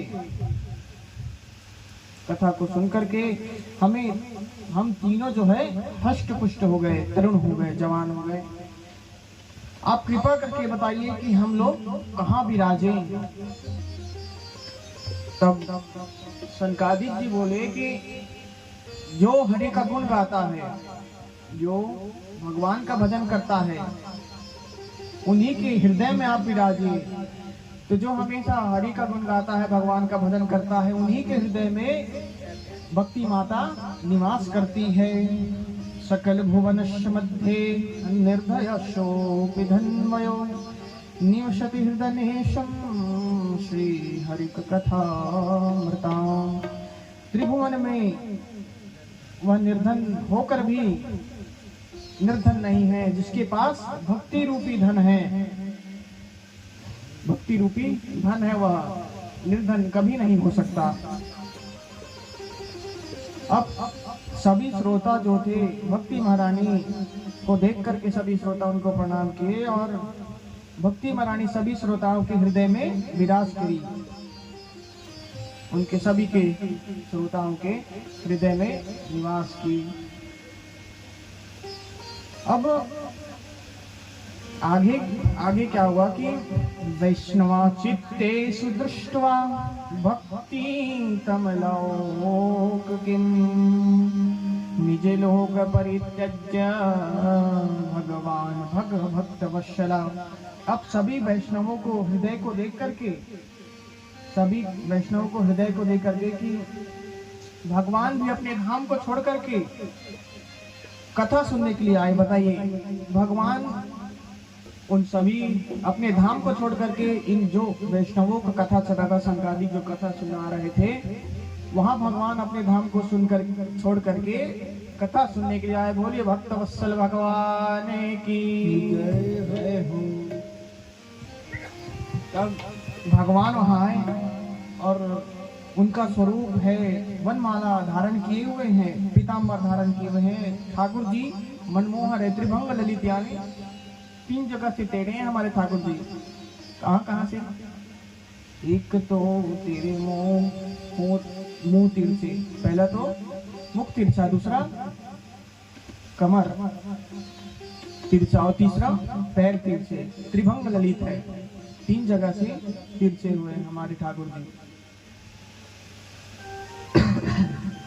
अब प्रत्यक्ष रूप में भगवान उन कथा में पधारे और कथा में आकर के भगवान बोले कि मैं आपके कथा से बहुत प्रसन्न हो गया हूँ, कथा में प्रसन्न हो गया हूँ। बताइए आपको क्या चाहिए, आप लोगों को क्या चाहिए, वरदान मांगिए। तो के विशुद्ध यति वंदो मह्यम सप्ताह यज्ञेन कथा कपालो बिरलोहितं विचारवेयं यथा श्रुतम्। की कथा सुन करके कैसे कैसे पापी, कैसे कैसे पाप कर्म करे हुए व्यक्ति जो है कि वह सब तर जाते हैं। तब संकादिक कह रहे हैं कि जिस व्यक्ति के जीवन में पर्यंत पाप कर्म किया हो, दुराचारी हो, हमेशा पाप कर्म किया हो, दुराचारी हो, क्रोध रूपी अग्नि में हमेशा जलता हुआ हो, कैसा भी पापी हो, पाप में इतनी पाप करने की सामर्थ्यता नहीं है जितनी भागवत जी में तारने की क्षमता है। पाप में इतनी क्षमता नहीं जितनी भागवत जी में तारने की क्षमता है। अब नारद जी बोले, अच्छा इसकी ऐसी महिमा है। तब भगवान नारद जी जो थे वो बताते हैं कि ऐसे में एक दृष्टांत सुनाता हूँ, जो जीवन भर पर्यंत पाप कर्म किया हो और उसने पाप कर्म किया हो और उसने प्रेत बन करके उसका उद्धार हुआ हो। तब ऐसा दृष्टांत सुना रहे हैं कि एक नगर में आत्मदेव नामक एक ब्राह्मण रहते थे। वो ब्राह्मण जो थे पूजा पाठ नित्य प्रतिदिन पूजा पाठ में लगे रहते थे। उनका ज्ञान के बराबर में दूसरे सूर्य के बराबर उनका ज्ञान था, दूसरे सूर्य के बराबर उनका ज्ञान था। उनके पास धन की कोई कमी नहीं थी, किंतु वह दरिद्र होने के कारण वह निर्धन हो गए थे। दरिद्र होने के कारण वह निर्धन हो गए थे। अब उनकी कोई संतान भी नहीं थी, एक भी पुत्र नहीं थे उनकी। और उनकी पत्नी जो थी वह धुंधली देवी उनकी पत्नी थी। उनका स्वभाव तो ऐसा था कि जब तक वो 4 घरों में लड़ा नहीं देती तब तक उनके पेट की रोटी जो थी वो पचती नहीं थी। उनको लड़ाने में बहुत मजा आता था। पड़ोसी को लड़ा दी कभी, तो लड़ाने में उनको बहुत मजा आता था। जब तक लड़ाते नहीं थे तब तक उसकी पेट की जो रोटी थी वो पचती नहीं थी। अब जो धुंधली देवी थी वह जब उनके आने का टाइम होता, आत्मादेव जी के उनके स्वामी का जब आने का टाइम होता, समय होता, तब वह द्वार में ऐसे खड़े हो जाती जैसे अंदर पधारे ऐसे बोलने लगती जैसे अनुसुईया जी के बाद इन्हीं का नंबर हो, ऐसा यह बुलाने लगती। अब जब आत्मदेव जी आ जाते तो यह चुपचाप बैठ जाती, किंतु आत्मदेव जी को एक दुख था कि उनका कोई संतान नहीं था, ना पुत्र थी ना ही पुत्री थी। तब एक दिन कौतुक बहुत ही दुख में पड़ करके, दुखी हो करके वह अपनी इच्छा से वह वन में जा करके बैठ गए कि अब मैं घर तो नहीं जाऊंगा, मेरी मृत्यु होगी तो इसी वन में होगी, किंतु मैं घर तो जाऊंगा ही नहीं। तब एक महात्मा जी जो थे वहीं पास से गुजर रहे थे, तो वो पंडित जी को देखे, आत्मादेव जी को, तो उनको देख करके बहुत आश्चर्यचकित हुआ। वो पंडित जी जो थे वो रो रहे थे बैठ करके। तब महात्मा जी देख करके आश्चर्यचकित हुए। तब उनको वो महात्मा जी जो थे वो बोले कि क्या हो गया, क्यों रो रहे हो तुम? महात्मा जी बोले कि क्यों रो रहे हो तुम? महात्मा जी सोचे कि भगवान के पाने की इच्छा होगी तो ही वन में आकर के बैठ करके रो रहे हैं। तब जा करके पूछे तो आत्मादेव जी बोलते हैं कि मेरी कोई संतान नहीं है, इसलिए मैं यहाँ आकर के रो रहा हूँ। तो महात्मा जी कहते हैं कि संतान के लिए क्या कोई रोता है क्या? तब महात्मा जी बहुत समझाए कि देखिए, पुत्र से कोई सुखी नहीं है, पुत्र से कोई सुखी नहीं है। जो राजा सगर थे उनका 60,000 पुत्र थे, एक दो नहीं 60,000 पुत्र थे, उनको भी पुत्र के लिए रोना पड़ा। और राजा अंग थे, उनके तो एक ही पुत्र थे, उनको भी पुत्र के कारण ही रोना पड़ा। और चित्रकेतु जो राजा थे उनको भी पुत्र के लिए ही रोना पड़ा महाराज। अब पंडित जी को बहुत समझाए, किंतु पंडित जी रोने लग गए।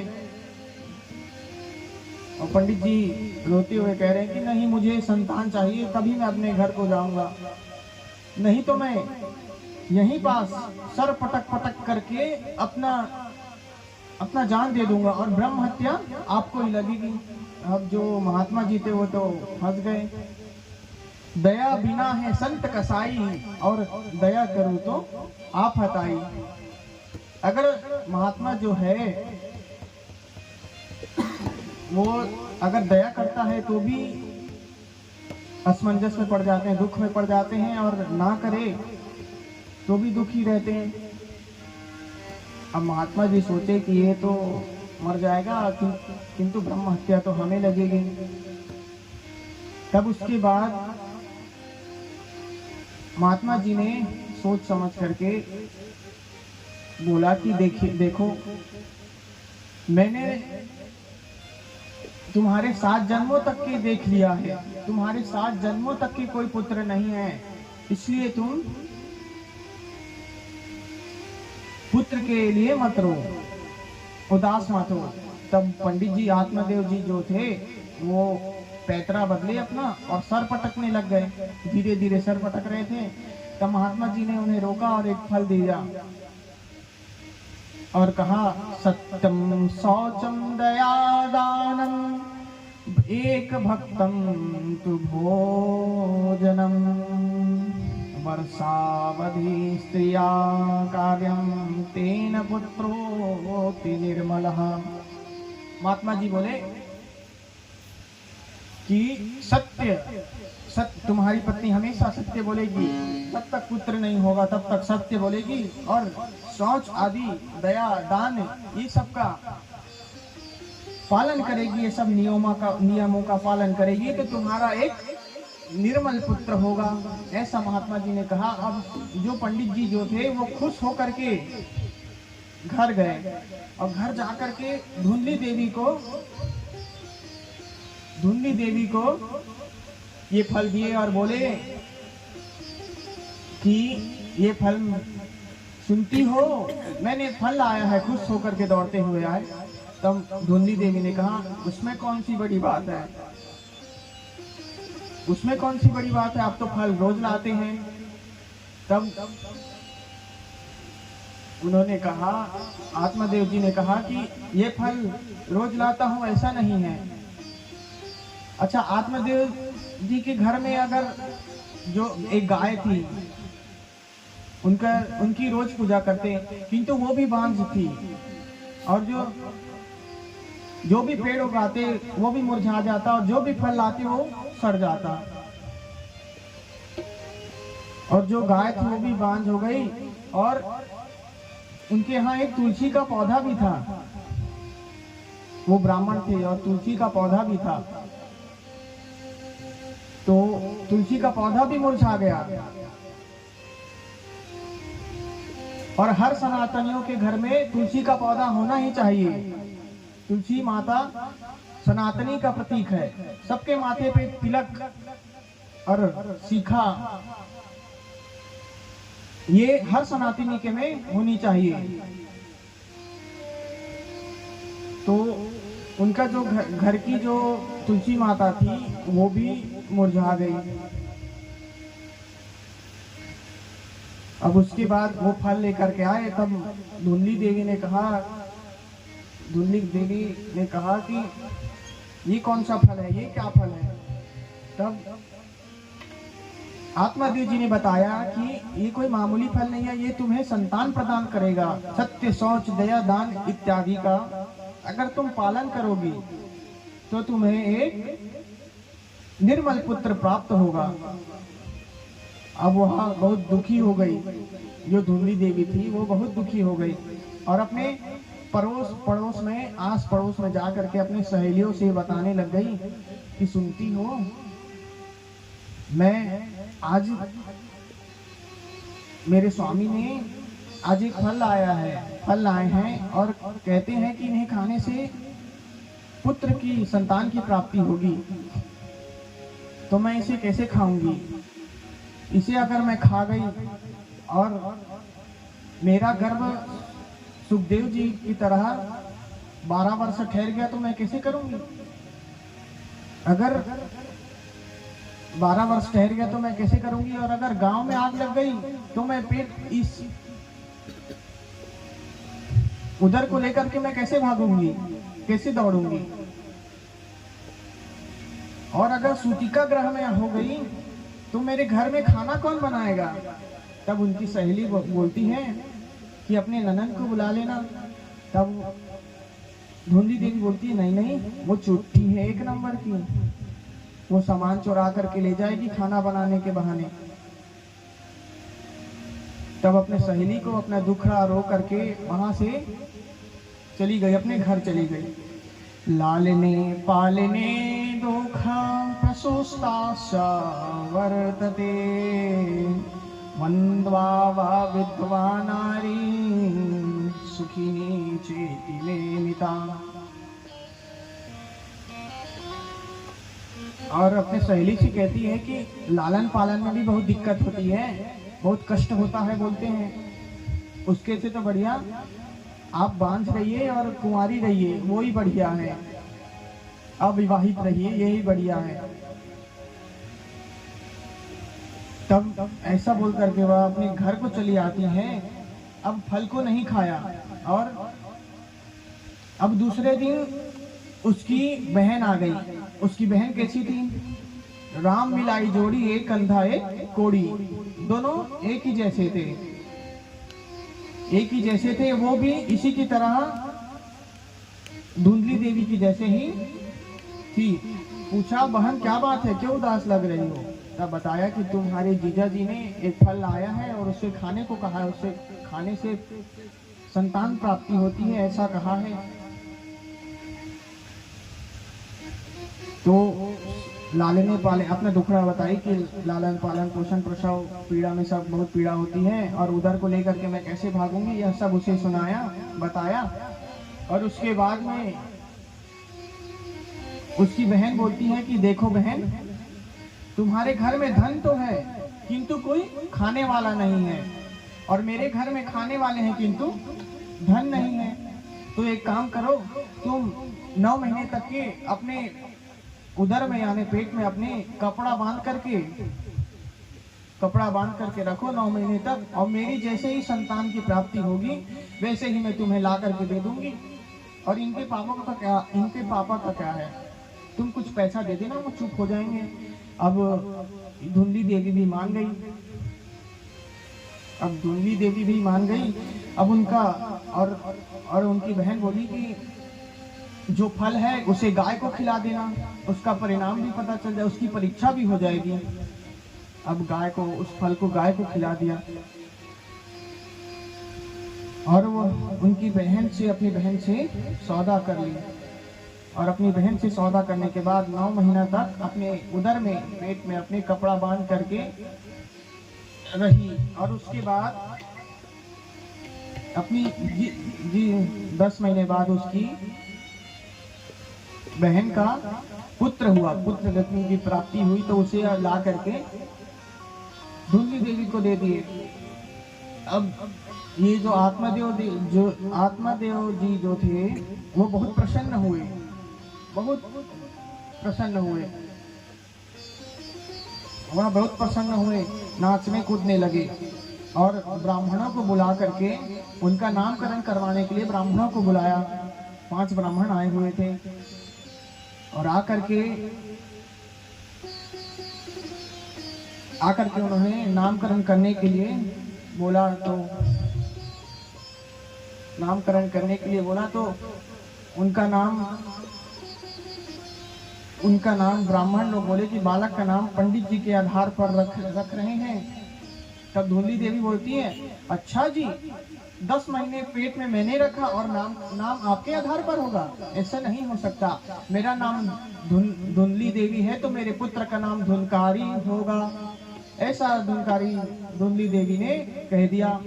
अब उसके बाद उस गाय का भी बच्चा हुआ। तो उस गाय का जो शरीर था पूरा मनुष्य का शरीर था, केवल कान जो थे, दोनों कान जो थे वो गाय के समान थे, इसलिए उनका नाम गौकर्ण रखा गया। बोलो गौकर्ण जी महाराज की जय। कीत कालेन तो जातो तया भुवनो हशो, गौकर्ण पंडितो ज्ञानी धुंधकारी महाखला। अब दोनों तरुण हो गए, जवान हो गए। दोनों ने नाम तो कमाया, किंतु जो गौकर्ण जी थे वो विख्यात में कमाया और जो धुनकारी था वो कुख्यात यानी पाप कर्म। अच्छा, तो ये जितनी भी बुराई थी, कुछ भी बुराई नहीं छूटी थी जो धुनकारी में नहीं हो। स्नान ना करना, धन छीनना, व्यभिचार करना, वेश्यावृत्ति करना, जुआ खेलना इत्यादि इत्यादि कुकर्म करना, धुनकारी, इस कोई कुछ चीज नहीं बचा था जो धुनकारी नहीं करता था। अब इसने वेश्यावृत्ति करना शुरू कर दिया, जुआ खेलना शुरू कर दिया। पंडित जी का सारा जितना भी धन जो था, जितने भी पैसे वो रखे हुए थे, वह सब उसने लुटा दिया, छिपा कर। और आकर के अपने पिताजी से कहता है, ये बुढ़े, तूने जितना भी धन छुपा करके रखा है सब बाहर निकाल, जितना भी धन है सब बाहर निकाल, आज तू मुझे दे। तब जो आत्मदेव जी थे वो कहते हैं कि बेटा, तुमने तो सभी धन जो था उसे व्यर्थ में गंवा दिया, अब मैं कहां से धन लाऊं? तब आत्मदेव जी को मार करके डंडे से, जलते हुए आग से मार करके उन्हें जो बर्तन जो था घर में उसे बेचने के लिए ले गए और बेच करके उसे भी खा गए। तो देखिए, पूत कपूत तो क्यों धन संचय, पूत सुपूत तो क्यों धन संचय। अगर जो बेटा है वो कुपुत्र है तो भी धन संचय करना व्यर्थ है, अगर बेटा सुपुत्र है तो भी धन संचय करना व्यर्थ है। क्यों? अगर बेटा देखिए कुपुत्र है तो वह अगर धन उनके लिए जमा करके रखोगे तो वह व्यर्थ में गंवा देगा, सही कार्यों में नहीं लगाएगा। अगर पुत्र जो है सुपुत्र है, बढ़िया है, तो वह खुद कमा कर ही अपने बढ़िया कार्यों में, अपना सभी चीजों में लगा लेगा। तो दोनों में धन संचय करना रखना व्यर्थ है। अब पंडित जी जो थे धुनकारी की समस्याओं को लेकर के बहुत उदास हो गए थे कि बेटा तुमने सब बर्बाद कर दिया, अब मैं कैसे करूं, अब कहां से लाऊं, कहां से धन लाऊं, कहां से मैं बर्तन लाऊं, ऐसा उदास बैठे रहे। अब इधर पंडित जी के पुत्र के व्यवहार से दुखी होकर के उदास रोते हुए बैठे हुए थे कि उसी समय गोकर्ण जी तीर्थ यात्रा से वापस आए, और तीर्थ यात्रा से वापस आए तो उनको सभी बात बताया। उन्होंने पूछा अपने पिताजी से कि पिताजी आप इतने दुखी क्यों हैं?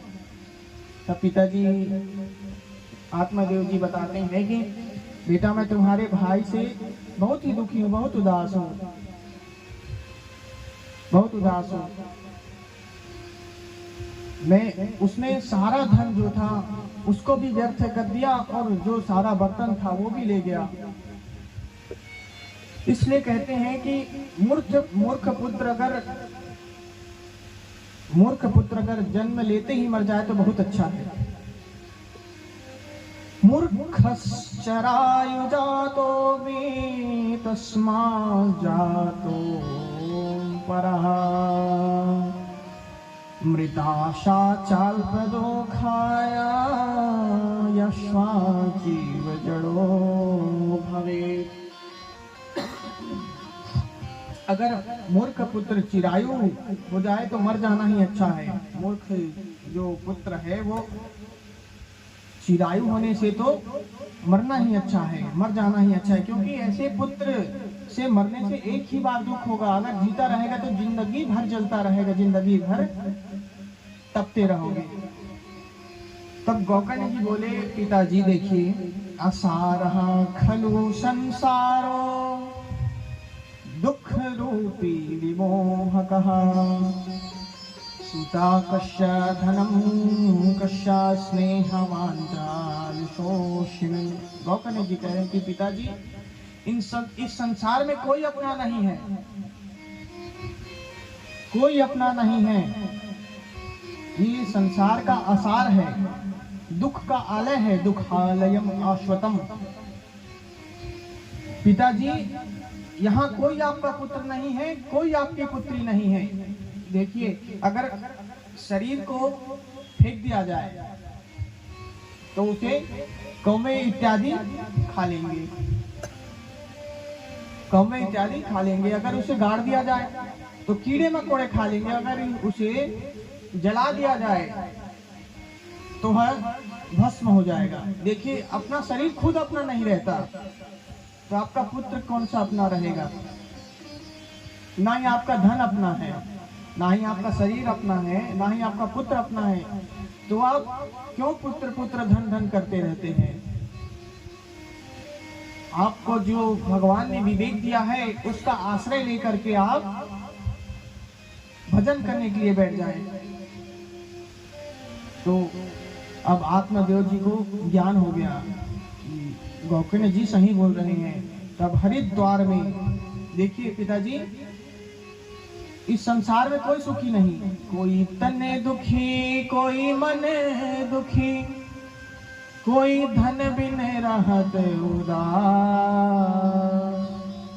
थोड़े थोड़े सब दुखी। तो सुखी कौन है संसार में? सुखी राम के दास। सब देखो सब दुखी है इस संसार में, कोई दुखी नहीं, कोई सुखी नहीं है, सब दुखी है। पकड़ के ला लीजिए आप, हाथ में छाती में हाथ रख के बोले कि मैं सुखी हूँ। इस संसार में कोई सुखी नहीं है। अब देखिए संसार में कोई सुखी नहीं है। पिताजी जो हैं पुत्र के विवाह के लिए सोच रहे हैं कि अच्छे घर में, अच्छे खानदान में विवाह करेंगे, पुत्र का नाम होगा हमारा नाम होगा, अच्छे खानदान में, अच्छे परिवार में शादी करेंगे। और पिताजी जो पुत्र जो है वो घर की नौकरानी को ही लेके भाग गया, बताइए। और पिताजी इधर देख रहे हैं कि बेटे का अच्छे घर में शादी करेंगे। और कोई सुखी नहीं है। और देखिए, और एक पिताजी और थे, उन्होंने भी अपने पुत्री के लिए ऐसे ही अच्छे खानदान में, अच्छे परिवार में ही शादी करेंगे सोच रहे थे। और उनकी पुत्री जो थी वो भी नौकर को लेकर के भाग गई। कोई धन बिन रहा तो दास। अब बेचारा देखिए बहुत कमा रहा है, इधर सुबह से शाम लेकर के बड़ी बड़ी फैक्ट्रियों में काम कर रहा है, बड़ी बड़ी फैक्ट्रियों में काम कर रहा है। और दिन के उसे शाम को जब बहुत मेहनत करने के बाद उसे शाम को 50 रुपए मिलते हैं, तो वो घर में जा करके अपने पत्नी को खिलाए, अपना खाए कि बच्चे को खिलाए। कोई धन बिन रहत उदास। अब जो आत्मदेव जी थे उन्होंने भगवान का आश्रय लिया, भगवान ने विवेक दिया था उसका आश्रय लिया, और उसी आश्रय में लेकर के भगवान का आश्रय लेकर के हरिद्वार में भजन करने के लिए बैठ गए। अब हरिद्वार में भजन करने के लिए बैठे तो वहां दसम स्कंद पढ़ते पढ़ते, भागवत जी का ही दसम स्कंद 10वां अध्याय पढ़ते पढ़ते ही अपना कल्याण के लिए बोलिए भक्त वत्सल भगवान की जय।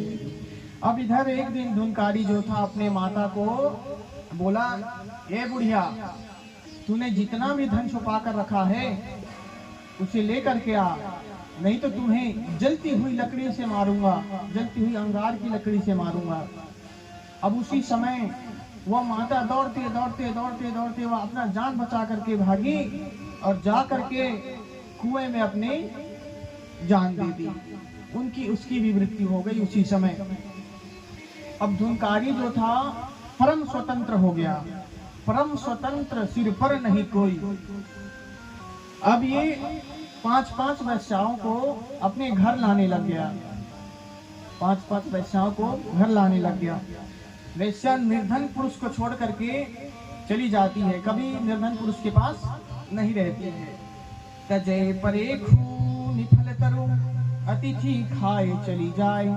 जैसे देखिए धन ना होने पर वैश्या निर्धन व्यक्ति को छोड़कर चली जाती है और पराजित राजा को छोड़ करके उसे प्रजा त्याग देती है, उनकी प्रजा जो है उसे त्याग देती है। और वृक्ष का फल खत्म होने के बाद में, वृक्ष का जो फल खत्म हो जाता है उसके बाद में वृक्ष को त्याग देते हैं मनुष्य। और अतिथि खाना खाने के बाद घर को त्याग देते हैं महाराज। अब वैश्याओं ने धुंधकारी से धन मांगा तो वह सर पर काला काला वो पंछा लपेट करके वह चोरी करने के लिए चला गया। अब वह बड़ी बड़ी चोरी करने लगा और एक दिन उसने राजा के घर में चोरी कर दी और बहुत सा धन लेकर के आया। तब वेश्याओं ने पूछा कि ये तुम धन कहाँ से लेकर के आए हो? तब धुनकारी कहता है कि मैं इसे राजा के पास से चोरी करके लाया हूँ। तब सभी वेश्याओं ने एक साथ बैठे और विचार किया कि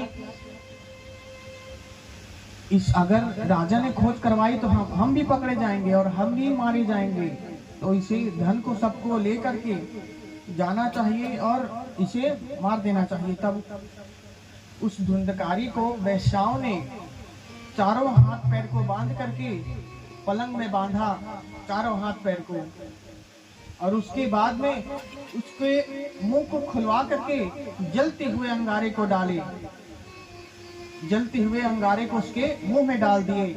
उसके बाद उसकी अर्ध मृत्यु हो गई, अर्ध मृत्यु, आधी मृत्यु, वो तड़प रहा था।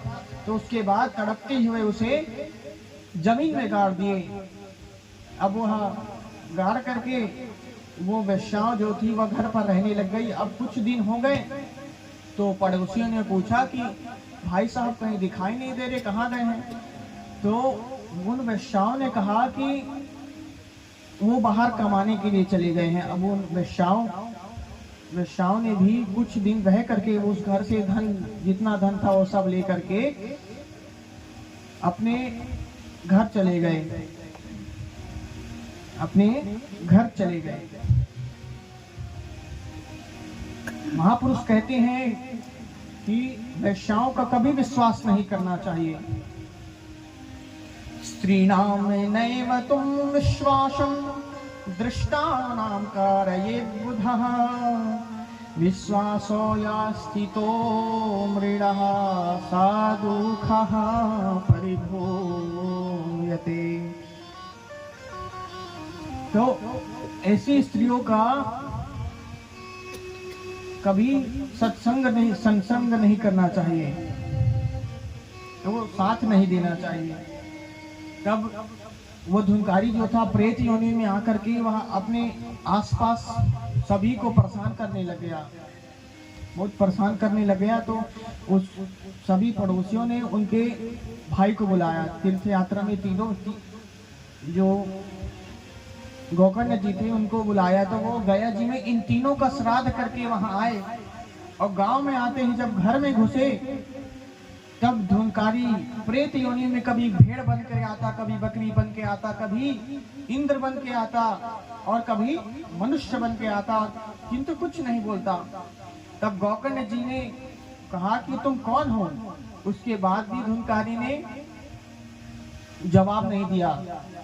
तब उसके बाद गोकर्ण जी ने हाथ में जल रख करके अभिमंत्रित किया और उसके ऊपर खींचा धुंकारी ऊपर। तब वह बोलने लग गया कि भैया, मैं आपका भाई हूं और पूरे जीवन में पाप कर्म करने के कारण आज मैं नाना योनियों में भोग रहा हूं,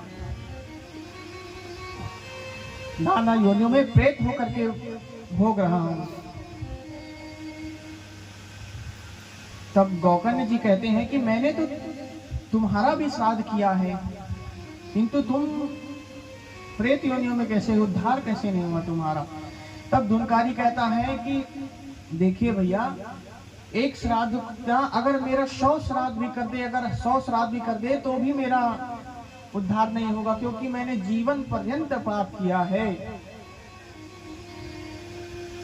भैया, मैं इतना बड़ा पापी हूं कि एक श्राद्ध तो छोड़ो, 100 श्राद्ध के बाद भी मेरा उद्धार नहीं होगा, मेरी मुक्ति नहीं होगी।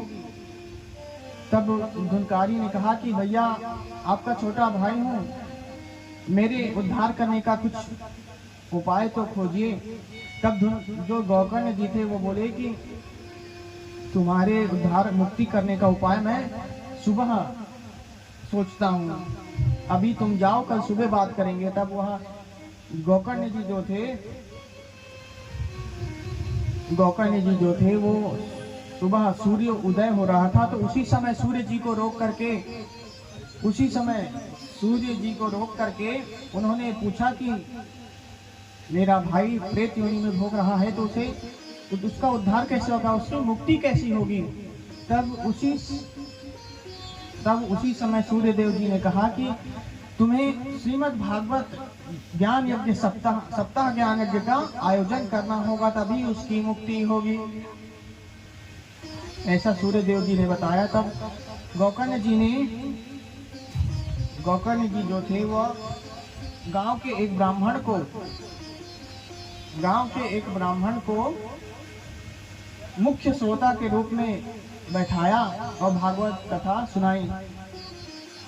तो भागवत जब सुनाने लगे तो धुंकारी क्या था, प्रेत योनि में था। प्रेत योनि था मतलब इधर हवा आता तो इधर चले जाता, उधर से हवा चलती तो उधर चले जाता, ऐसे प्रेत योनि में हवा के रूप में था। तब उसने देखा कि साथ में बाजू में ही एक बांस की सप्त ग्रंथि खड़ी हुई है, रखाई हुई है। तो उसी सप्त ग्रंथि में जाकर के वह बैठ गया।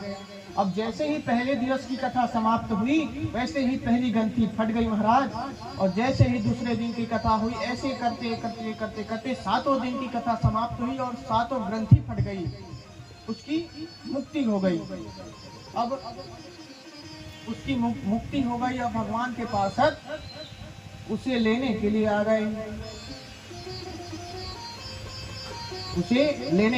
गए, भगवान के पार्षद जो है उनको लेने के लिए आ गए। किंतु एक ही विमान लेकर के आए और एक ही विमान लेकर के आए और सिर्फ धुनकारी को ही ले जा करके दोनों हाथ पकड़ करके बैठाने लग गए महाराज। तब व्यास मंच में बैठे हुए गोकर्ण जी ने प्रश्न कर दिया कि कथा तो सब लोगों ने सुनी है, किंतु भेद क्यों, ये भेद क्यों होता है, फल में भेद क्यों है। तो भगवान के पार्षदों ने बताया कि सबके सुनने की जो सबका जो दिमाग है वो अलग अलग प्रकार से सुनते हैं, भक्ति अलग अलग प्रकार से सुनते हैं। अच्छा, श्रोता जो है वो 3 प्रकार के होते हैं। कैसे कैसे? पहला तो हो गया श्रोता, दूसरा हो गया सरोता और तीसरा श्रोता। अब पहला जो सरोता होते हैं, कैसे सरोता? सरोता मतलब आएंगे, बैठे रहेंगे, कुछ इधर उधर मुंडी घुमाएंगे और देखेंगे कि पंडाल ठीक नहीं है, महाराज जी चुटकुला नहीं सुनाते हैं, महाराज जी ठीक नहीं है। 10 नुकसान जजमान के में निकालेंगे, श्रोता के में निकालेंगे, और 10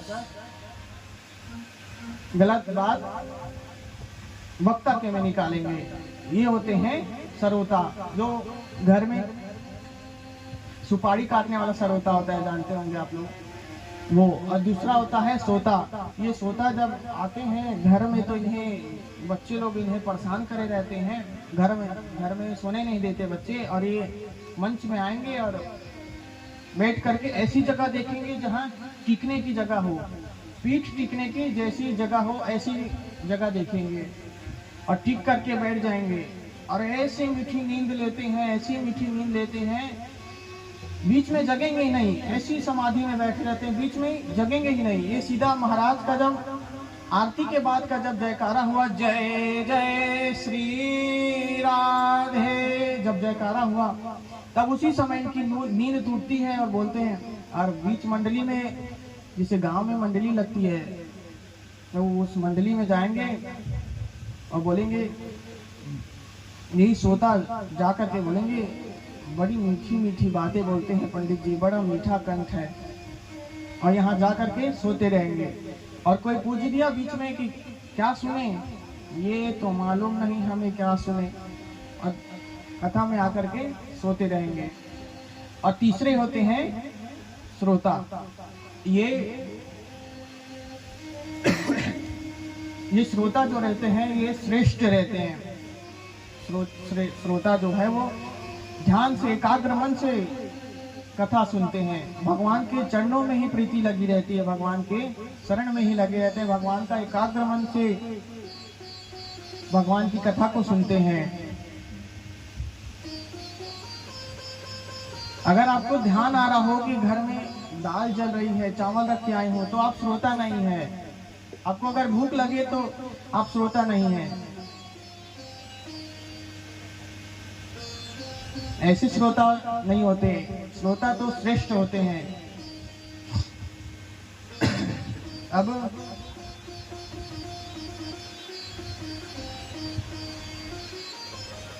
जैसे व्यग्र चित्त से जप करते हैं, जब व्यग्र चित्त से कैसे इधर मोबाइल चला रहे हैं और इधर जब हरे राम हरे राम हरे राम राम, ऐसा भी नहीं होना चाहिए। इधर जो जप है वो व्यर्थ हो जाता है, नष्ट हो जाता है। और भगवान की ऐसी भक्ति भी नहीं करते, एक साइड मोबाइल चलाते हुए इधर इधर भगवान का भजन करना, ऐसा भी नहीं। इसलिए गोकर्ण जी, यदि आप श्रोताओं का कल्याण करना चाहते हैं तो पुनः भागवत जी का आयोजन कीजिए। तब गोकर्ण जी ने पुनः भागवत जी का आयोजन किया, और आयोजन करने के पश्चात जब परीक्षित भगवान का धाम गमन हुआ तो उसी दिन सभी के लिए विमान आए। भगवान के पार्षद जो थे सभी के लिए विमान लेकर के आए। इस बार फल में भेद नहीं था, और भगवान ने सोचा कि इसने तो पूरे गांव को स्वर्ग लोक में भेज दिया है, वैकुंठ में भेज दिया है, अब इसके लिए तो हमें ही जाना चाहिए। इनके लिए स्वयं हमें ही विमान लेकर के जाना चाहिए। तब भगवान विमान लेकर के स्वयं गोकर्ण जी के पास आए और गोकर्ण जी के पास आकर के कहते हैं कि आप जैसे वक्ता के लिए तो मैं कुछ नहीं ला सका, मैं आप स्वयं समर्पित हूँ आपके लिए। ऐसा भगवान गोकर्ण जी से कह रहे हैं। और गोकर्ण जी से अपने भगवान गोकर्ण जी को हाथ पकड़ करके नीचे ला करके विमान में अपने हाथों से बैठाए,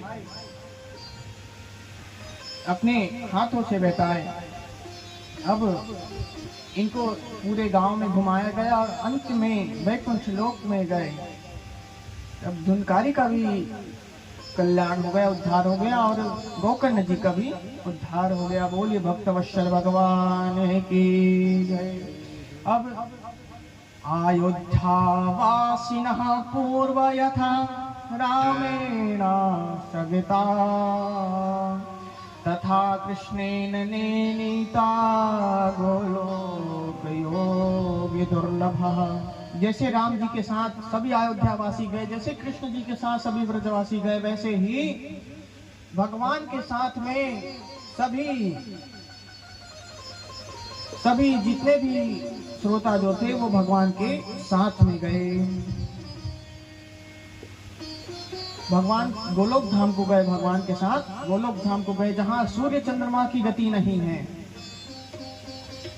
बोलिए गोकर्ण जी महाराज की जय। अब आगे शंकादिक महाराज जी की विधि बता रहे हैं। सबसे पहले विद्वान ब्राह्मण से शुभ दिन तिथि दिखवानी चाहिए और उसके बाद प्रचार प्रसार करवानी चाहिए कि सब लाभ ले सकें।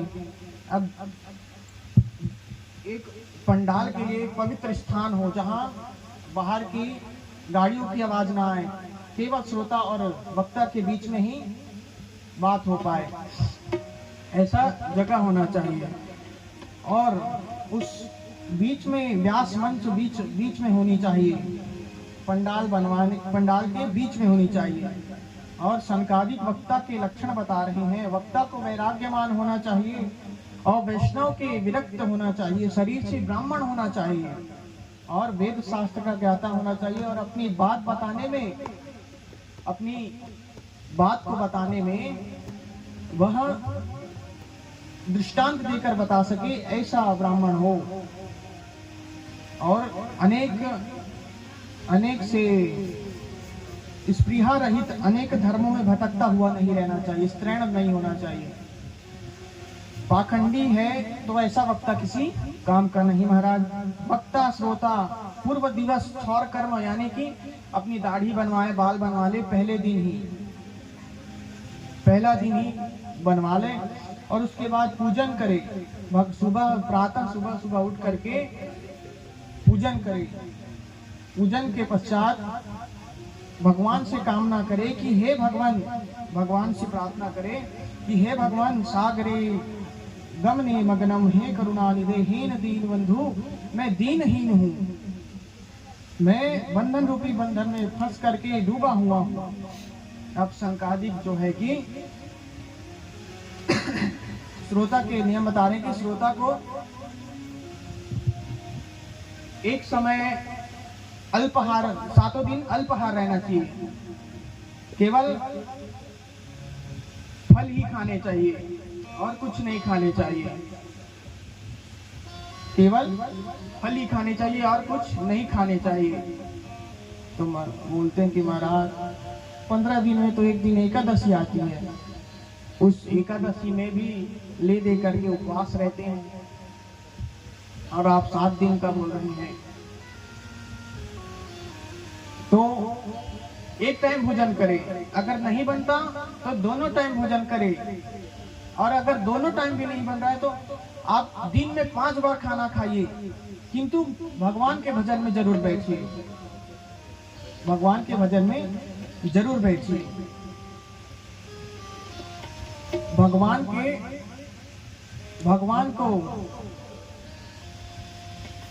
भगवान का भजन हमेशा करे। तो इस भगवान नाम संकीर्तन में प्रहलाद जी महाराज जो है कि ताली बजा रहे हैं और उद्धव जी महाराज झांझ बजा रहे हैं और नारद जी वीणा बजा रहे हैं और देवराजेंद्र जो है कि मृदंग बजा रहे हैं और संकादिक बीच बीच में भगवान के आदि गुणों की लीला का गान कर रहे हैं।